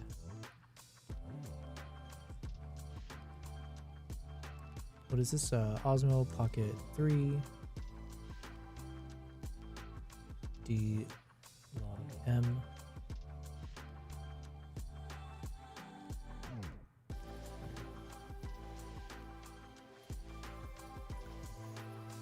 Fed says you pick Rec 709, Cineon, etc., but Rec 709 is default, so it is set to that since you haven't touched it yet. Well, it's not that I haven't touched it yet, it's just not enabled. The moment I hit enabled, then it's always going to choose from these guys. If I choose linear, that usually, I think that is the default, because like if I choose linear, usually it's the same thing, right? Yeah. So I think I see where, so if I choose profile linear, perhaps that is the Rec 709 default. And then I have the choice to switch over to these different formats, I guess. Which I most likely will as we get creative with it. Oh, and then the Kodak Endura Glossy paper is the exact same. Interesting. All right, well, we're learning some stuff here.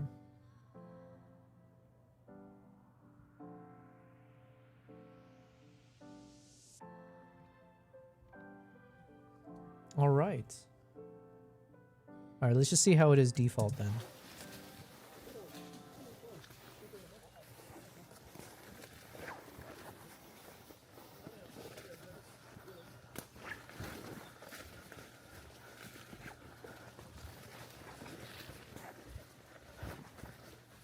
Man, this is a game changer. Thank you very much, Fed. You've been witnessing history for me. Because I have so much Osmo Pocket 3 footage from my trips. And obviously I want to continue traveling. Unless, I don't know what the Osmo Pocket 4, whenever they announce that. I wonder what that will be.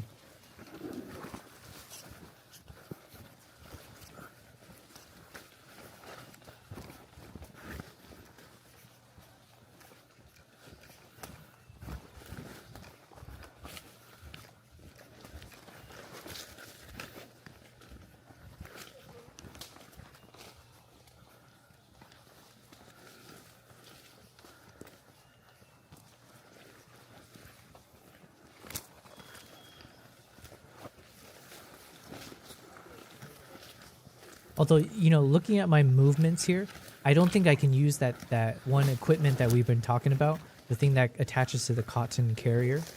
Because I think I had to always manually move my camera around to dodge the foliage. So if I was on a fixed arm on my chest, I don't think that would make sense. At least not when I'm moving like this. This one I think I have to handhold.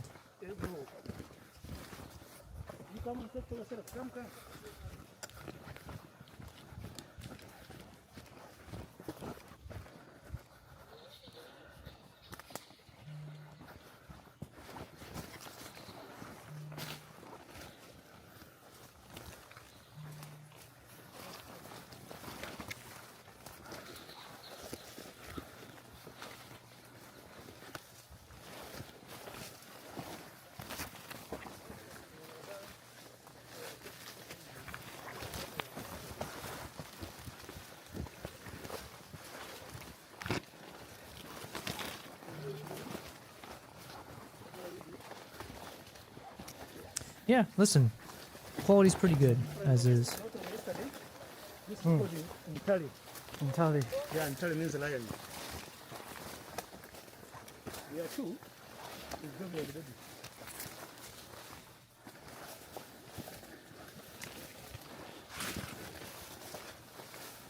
We're looking for more people. They are two? They are two? You see the other? Yeah.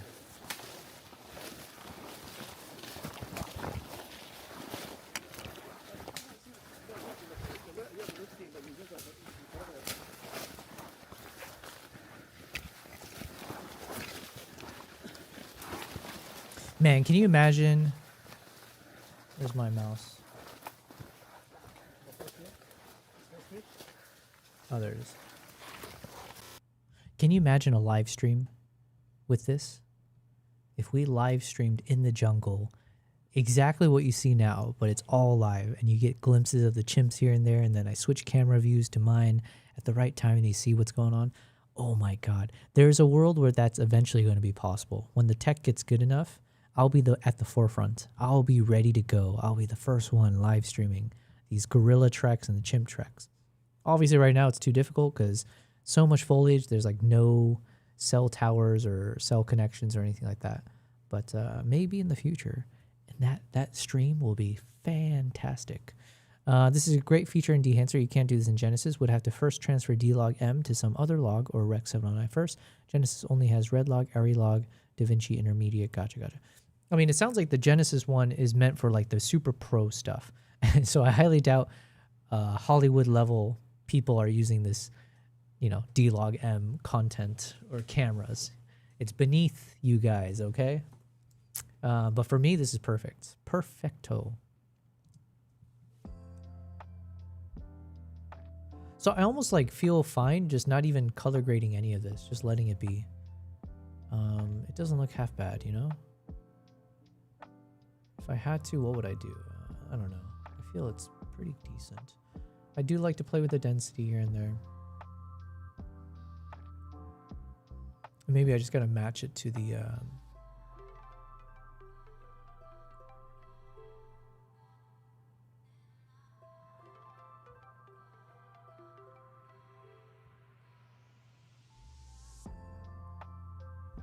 let's just match it to the colors of my other.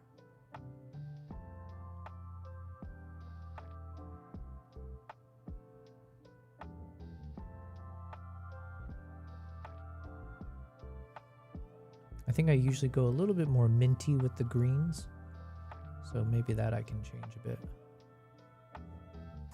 And we just drag this footage over for comparison.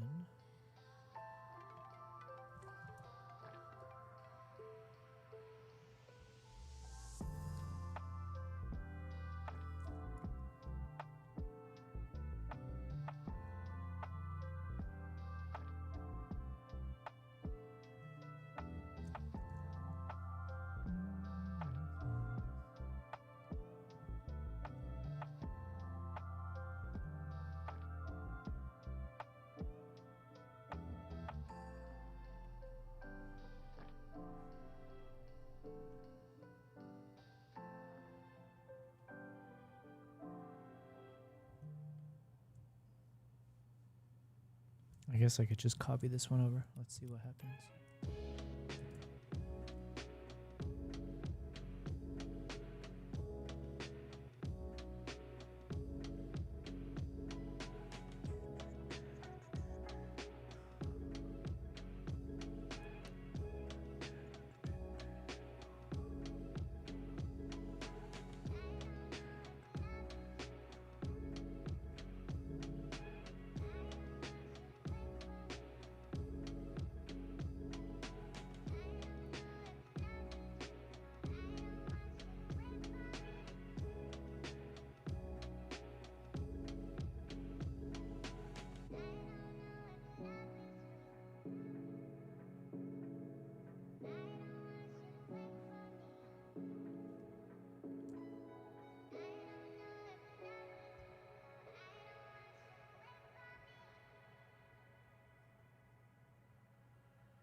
Said Fed says price of Genesis kind of signals that too, but I did grade some old Lumix vlog in Genesis, just transferred it to DaVinci Intermediate first, and it works fine that way.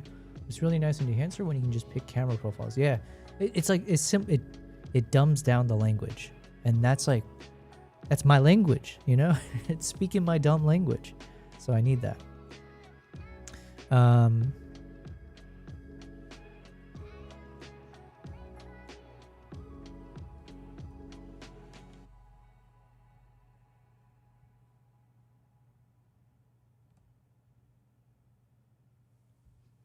It's really nice in, yeah, or extra CST nodes. Gotcha, gotcha.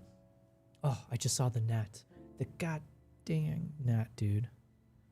Bum bum bum. Yeah, this dehancer, one thing, I'm curious, Fed, what you can do in Genesis if it has the same functionality. But one of the things that I do all the time with dehancer is the tonal range. I love jacking this thing up to 100 and then just dropping the white point and the amount of it until it feels a bit okay. But yeah, like the way it ends up making the shots look, I wish I knew how to explain it or why. I just like it.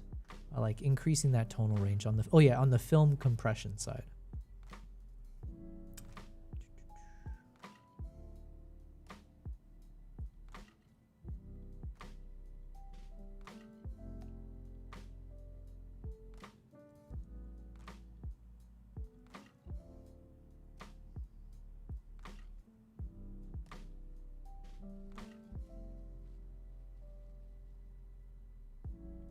Turn on the halation and the bloom and the vignette.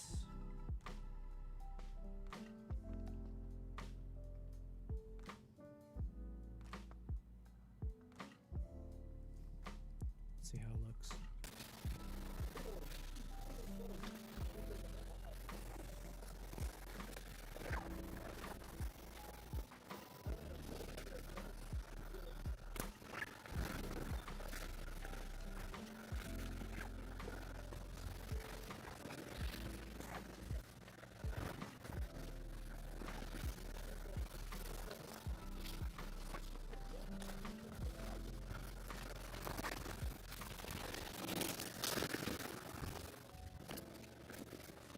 All right, I like this a lot. Although I think I need to lift the exposure just a bit so that the chimp stands out a little bit easier. There's like those moments when you see the chimp in the grass. Let's see, like in this area.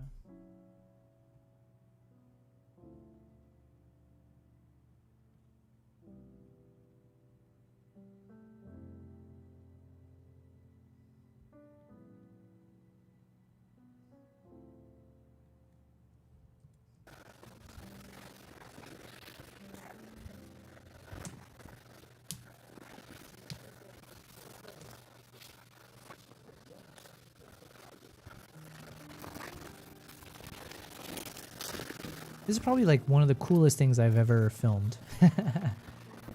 I definitely want to do more of this kind of stuff. Just like very long form, just let you guys immerse yourselves in the actual experience.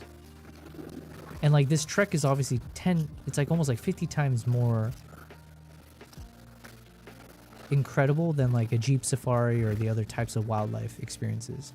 So that's why I love doing it. It just feels a bit more real, you know? It feels more wild. Being in a Jeep, you don't get that same flavor of wild the way you do here when you're like actually walking with the chimps.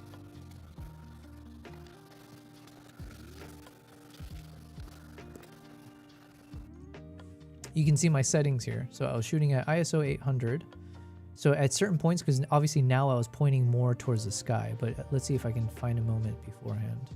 But even as it's pointing to the sky, you can see that the histogram is still kind of weighted towards the lower third or the lower portion. And I was shooting at 60 frames per second. I had it at f1.4. I think I was shooting with an f1. It was a 1.2 lens, but I had it at 1.4 and then ISO 800. So now if I could do this over again with the ZR, I would be shooting in the ISO 6400, maybe like a f2.8 with an f1.2 lens though. So I might be carrying the 35 1.2, but shooting at, so I was, okay, hold on. Let me take a moment here. Fed says the stock and print emulation already has all that film compression stuff built in, so you don't have to dial it in.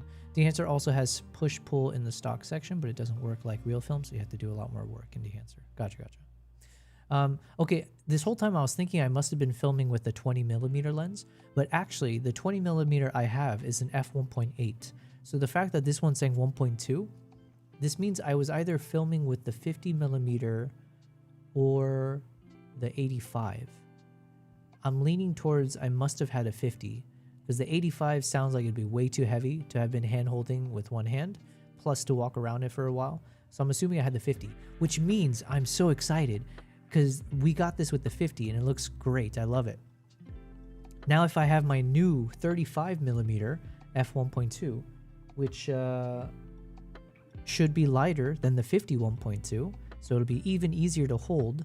And with the ZR, I'll be in the 6400 ISO, and then I'll pump it up to maybe f2.8. So that way it should be a bit sharper and we get more of the subject in focus as needed. And then, yeah, I'll still shoot at 60 frames per second. And it's going to be in that red color science. It's going to be some primo stuff, man. Oh.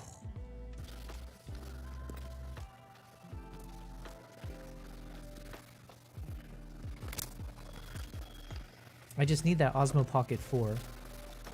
Oh, but then I'll also be, yeah, I'll be carrying, I'll have the DJI Osmo Nano on my hat. So we'll get like a hat, like a, almost like an eye point of view.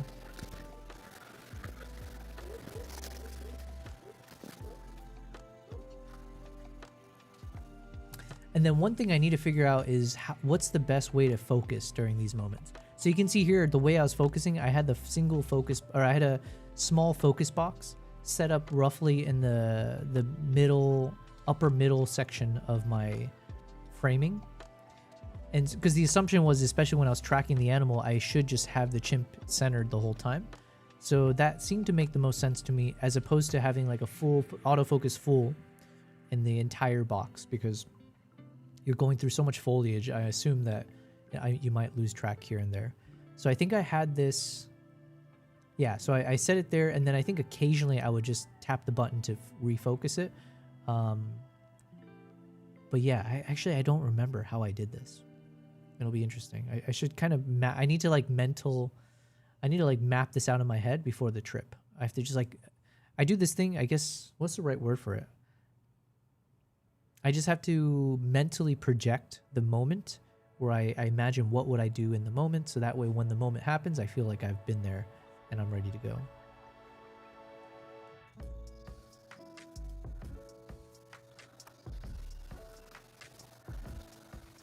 Yeah, so I have it on autofocus continuous mode, and then I would just have the ability to use the focus ring to manually override the focus whenever I needed it.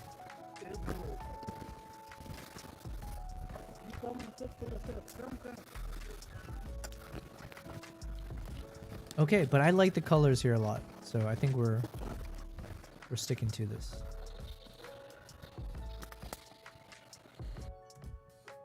All right. So then let me just copy it over. Okay, let me delete this one now.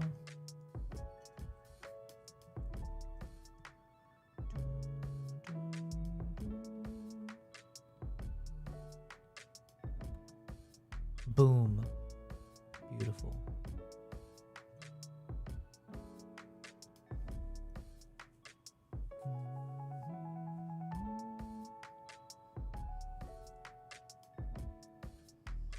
So we've got the chimp shots ready to go. So we got everything.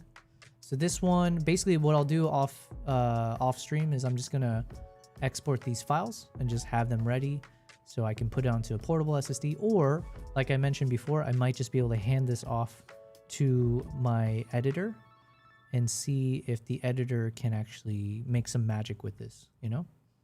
So teamwork makes the dream work, as they say.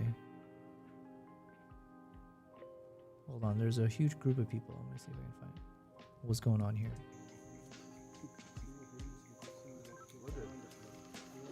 I can get close in the enhancer, but it requires a lot of work and tweaking to get there. Oh, sorry, I missed something. That amazing look you get when using film compression. Using. Okay. The amazing look you get when using film compression and so on is default in Genesis and you use the push-pull to open up the image or add contrast, it's amazing. Gotcha. That one push-pull slider in Genesis does what tweaking tons of sliders in Dehancer does. So they do a lot more with a lot less work.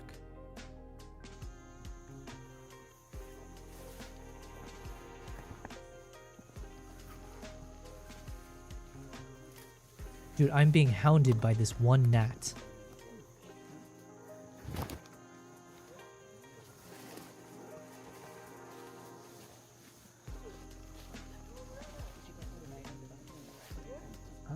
I'm not sure. I was doing video for parts. I did get one briefly I got when he was drinking. No. He was drinking, that was cool. Yeah. That's really... Yeah, the drinking water I got maybe. Oh, that's cool. That's sweet. Oh, that's great.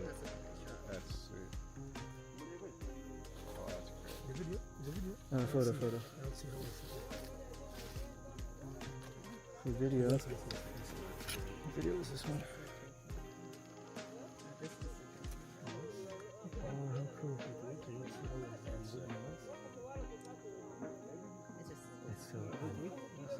Fed says, footage looks great now. Look at the depth with that film stock. Yeah, man. Oh, man. I can't believe I was about to not really treat this a bit further.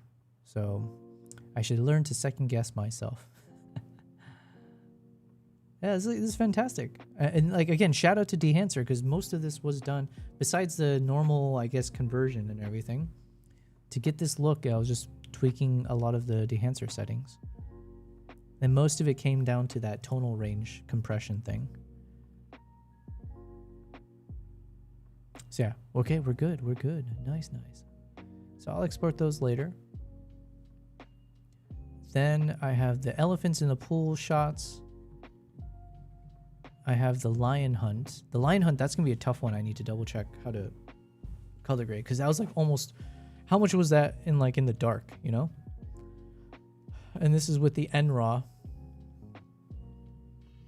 So this will be a bit of a challenge. Then we have the elephant shots inside the lodge. Okay, I might as well just go in chronological order. So here, let's create... What was I filming in? 24 frames, 25 frames. Okay, I'll just do one for 24, yeah? 4K, 24p, elephants, pool.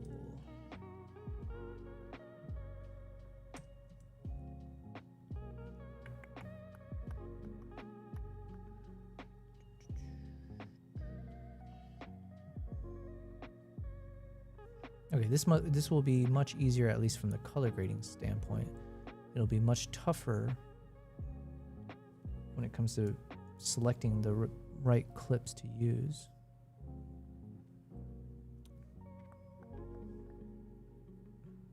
Color grading should be fairly simple because it's like we're shooting in the dark. It's just and the elephants are pretty boring color-wise, right? You don't have much to play with, so it should make my job easier to just go with one and be done.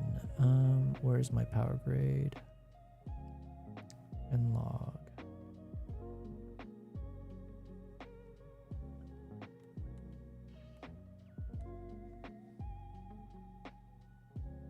Oh yeah, this one we had the banding issue. Let's see if I can fix that. Let's see. First, let me just drag all this over.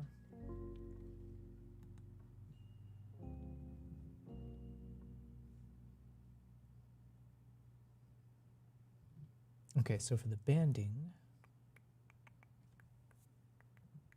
we'll just use this one. I know there's a banding thing I've used in the past, D-band. And then it softens everything though. And it doesn't look that good.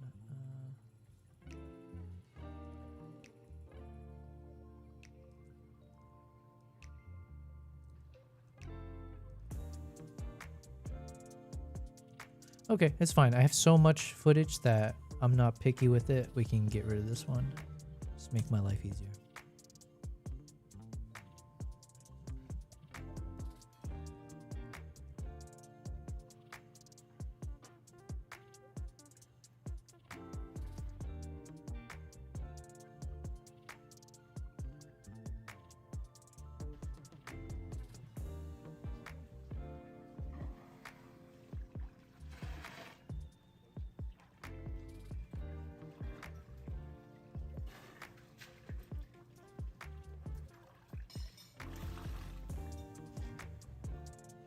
I think I had all the, did I must have had this on auto ISO.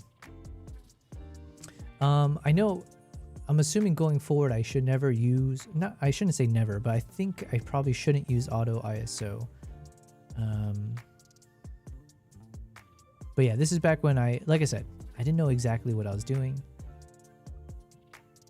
And auto ISO made my life easier. But you can see here when I was pointing it down, everything, you do end up getting those annoying changes in exposure. So all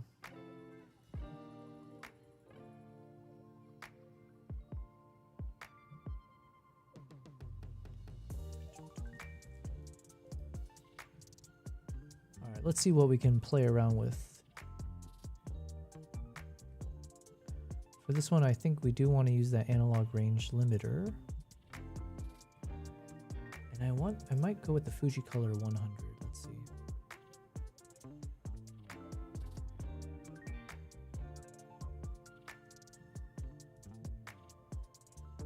This one looks clean.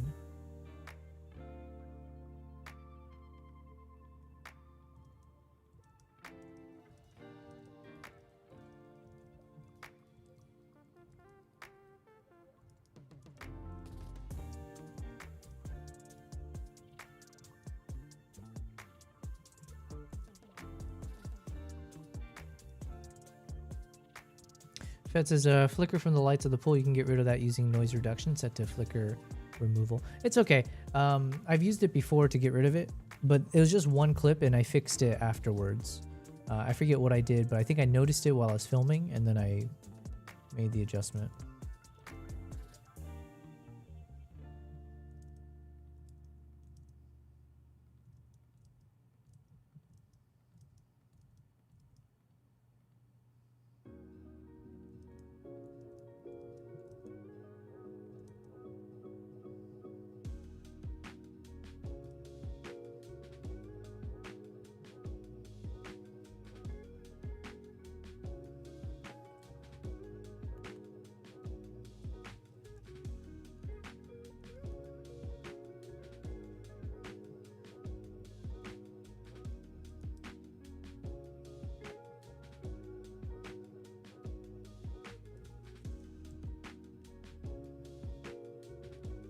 I think we'll go with this Kodak Color Plus 200.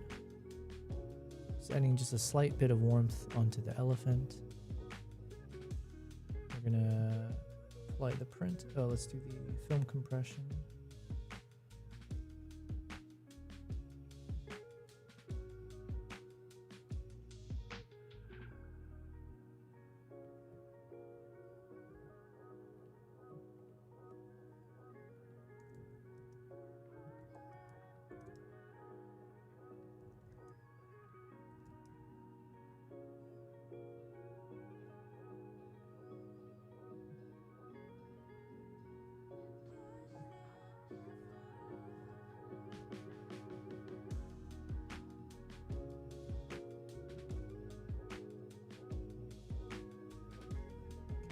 Apply that to everything.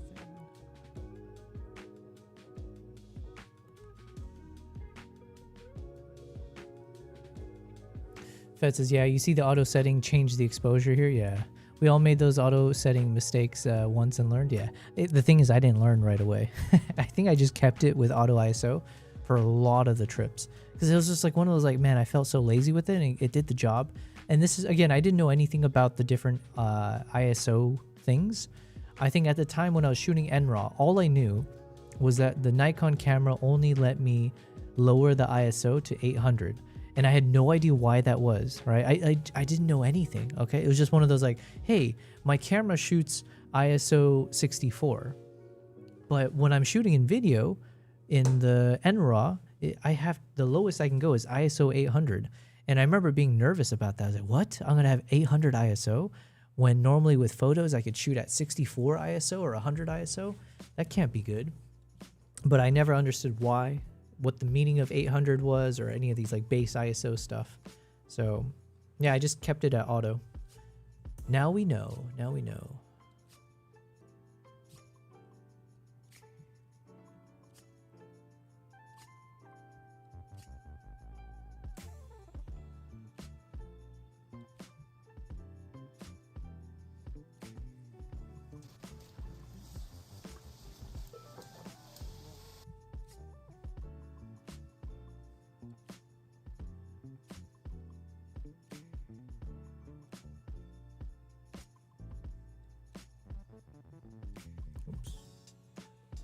Oh, and then this auto ISO is going to make it tough for me to deal with this super bright moments here. Jesus. I really did myself dirty here.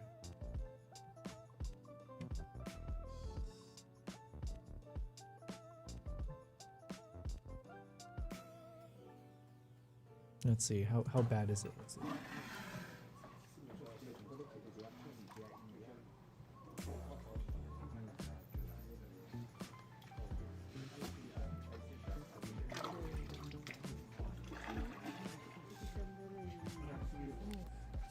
You know what? We'll live with it, you know? He said noise also spikes up and down when on auto ISO, which makes it impossible to use noise reduction properly. And exposure going up and down is incredibly difficult to fix in post. You would have to pick one frame you like and then adjust frame by frame to match. Yeah. Exactly. What can you do? What can you do? And I think good news is I don't think it affects all the clips. And I'm too lazy to kind of deal with it. Let's just go through each one quickly. It's just some of the ones where, like, obviously the exposure changed, or there's a... Got some banding on this one.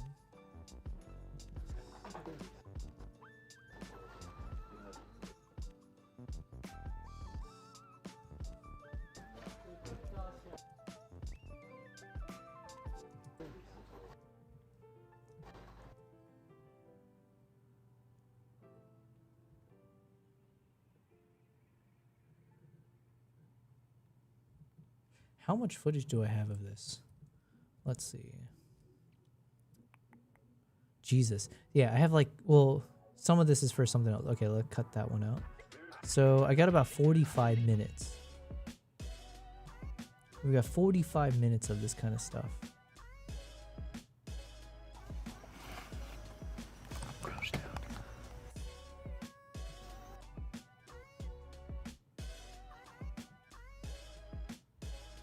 And then I got this one. I guess this one I was saying would be like a separate video, where I could do maybe like a time lapse.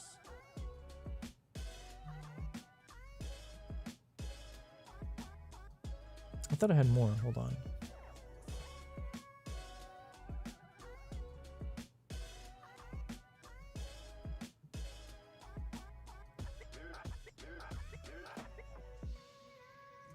Didn't we have more? I thought I had some, huh. Did I put in the wrong folder?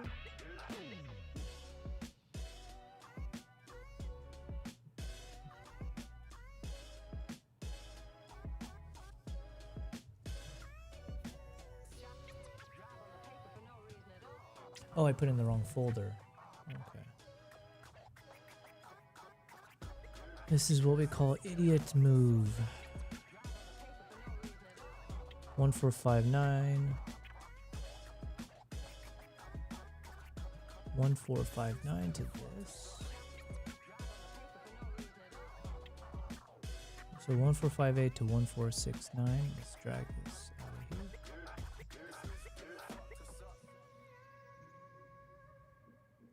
Okay, so then all of these, I think I could turn it into a separate video.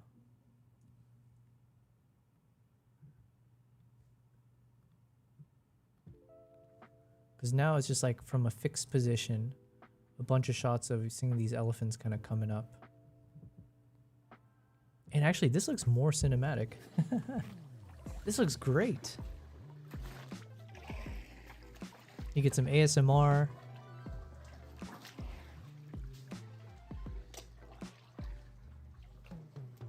And you don't have to deal with the stupid auto ISO situation for the most part, because it's just fixed there.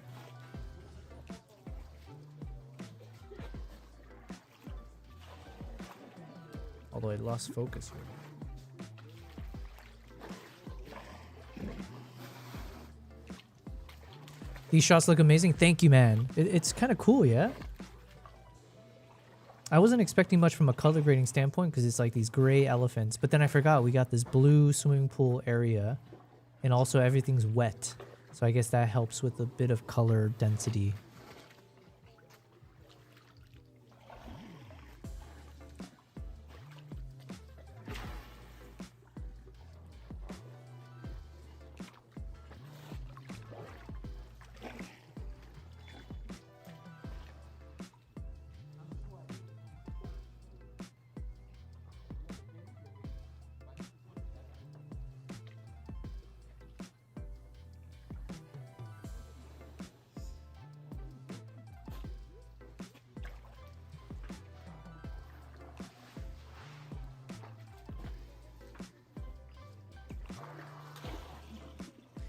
Fez says the contrast is great and the light here really envelops the elephants, making them pop.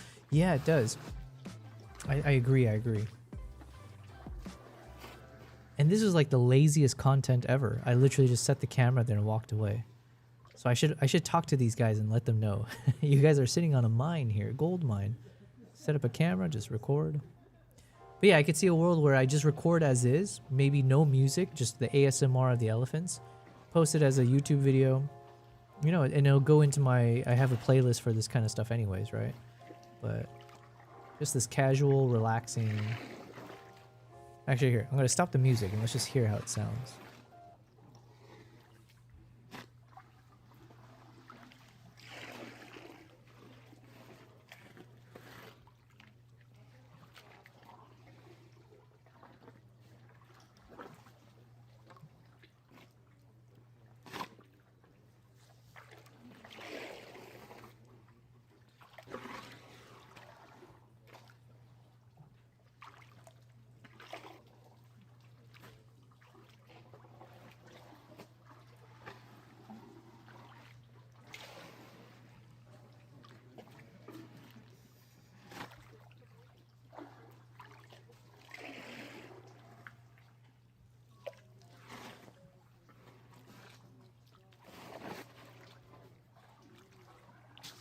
Fed says, yeah, only thing you do different is if you do something like this in the future when you leave the camera set to manual focus. Yeah. You know what? I'm remembering now how I got this. Because at the time, I was shooting with the, you know, with the Z6 III. And I think some people at Nikon were asking if I would test out some of the features. So I think I was testing out that one feature in the Z6 III and the other Zs where it's the, what is it called? The auto capture feature. Is that right? I think it was like the Nikon, I'll just look it up for this.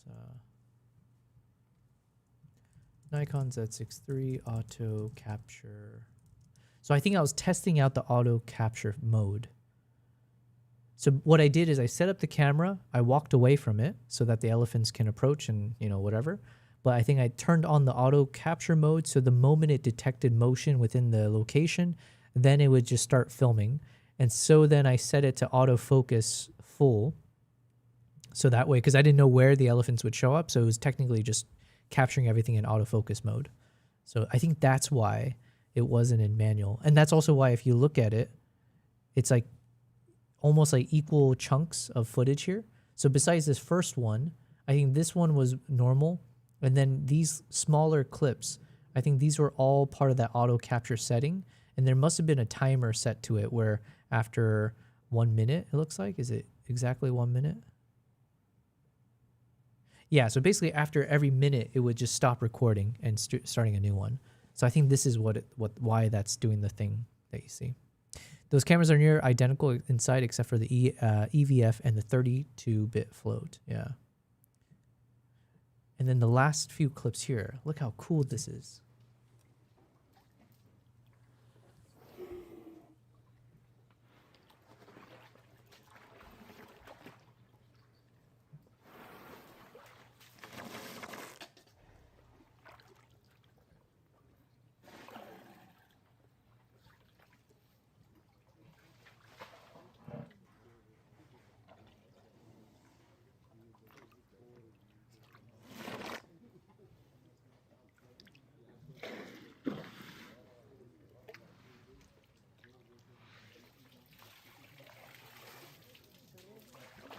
This would have been really fun to film with the ZR, with like the MED10 shotgun mic. Elephant wants that sweet Nikon to shoot safari photos when it gets home. Yeah, that's some good stuff, man. I'm happy. It's can't go wrong with these shots. So like I said, my thought process is then what I'll do is I'm going to color grade these, hopefully just very quickly. I just want to see how they look. Color grade them. So I got the elephants in the pool shots. I have some YouTube Shorts version or the vertical versions. Then we've got the lion ones that I need to just color grade, export. So we got the chimp chasing shots. We got the elephants in the pool. That could be maybe 2 videos. Then we got the lion hunt, start to finish, and then the ending where you see the lion roaring and then walking away. And we have these elephants inside the lodge So this could be its own video, just showing the experience when these elephants come right up to the lodge. So that could be its own standalone video, just more peaceful, you know, ASMR. I say ASMR, but like just let it play out. And then I had some rain shot one. I think I just wanted some footage. This could be useful. Actually, let me just grade this one very quickly. Rain shots with the Z6 III. Okay, let's just create it. This is 60 frames per second. Although for this one, I guess we can do slow motion, but yeah, let's do slow motion. We'll do 4K 24p. Z6 III. Rain shots.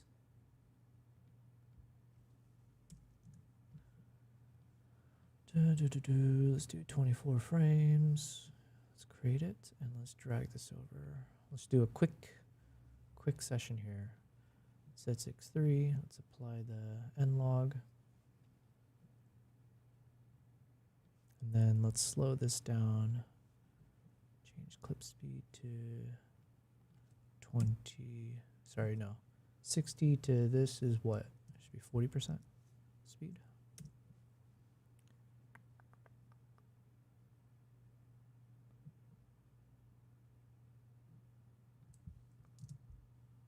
Let's turn off the audio. Perfect. I just need a few moments like this. I'll color grade a bit, but just to show that I was shooting with the Z6 III in the rain. Perfect. Because I think I mentioned that I'm making a quick video about like 1 year with the Z6 III. And as part of the voiceover, I mentioned how I traveled with the Z6 III for over a year, took it to like 7 different countries. I took it through like the snow, the dust, and the rain and everything. So I put it through the ringer, through different environments. So as I say that, ideally I would have some shots that represent those different environments here. So I think something like this, once I color grade it properly, this could be super cool to show, because that's like proper rain. I think this part right here, as we're entering this tunnel, that's a cool shot right there. Let's keep it for a bit. And then perfect. Bob's your uncle, they say. Elephants want that sweet. Yeah, it's extra wild when you know elephants kill so many people. Yeah, what was it? What was it say? 500 estimate per year? Jesus. I'm a sucker for POV shots. I always love POV footage since seeing it in slasher movies growing up. Interesting. I didn't watch a lot of those, but I guess I think I also feel the same way, because I'm trying. That's why I've been getting these types of gear, right? That's why I'm getting this guy. I'm trying to hook it up. I want to do these long form shots throughout, so that I think the concept of just publishing a single video without any cuts sounds so cool, right? Especially if you're doing adventurous things. So no need to do the fancy cuts and like do dramatic music. If I've just got good quality adventure moments where the shot isn't too shaky, if it's like pretty stable throughout, I'd like to keep that. So I agree. Look at her over there. Look, princess. My goodness. What a pretty princess. That's a big reason I got the Osmo Pocket when I got it. Yeah. Oh.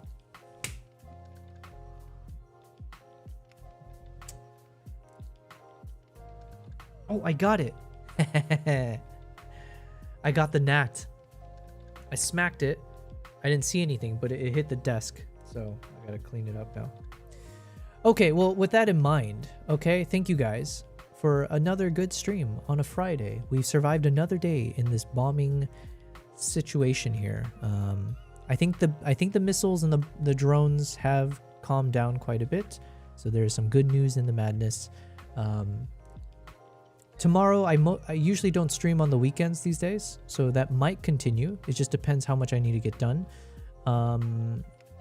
But yeah, I have a lot of things I'm trying to film behind the scenes, and like I said, there's a lot of crazy logistic stuff I have to take care of, like getting the F out of here with all my gear, all my packed bags.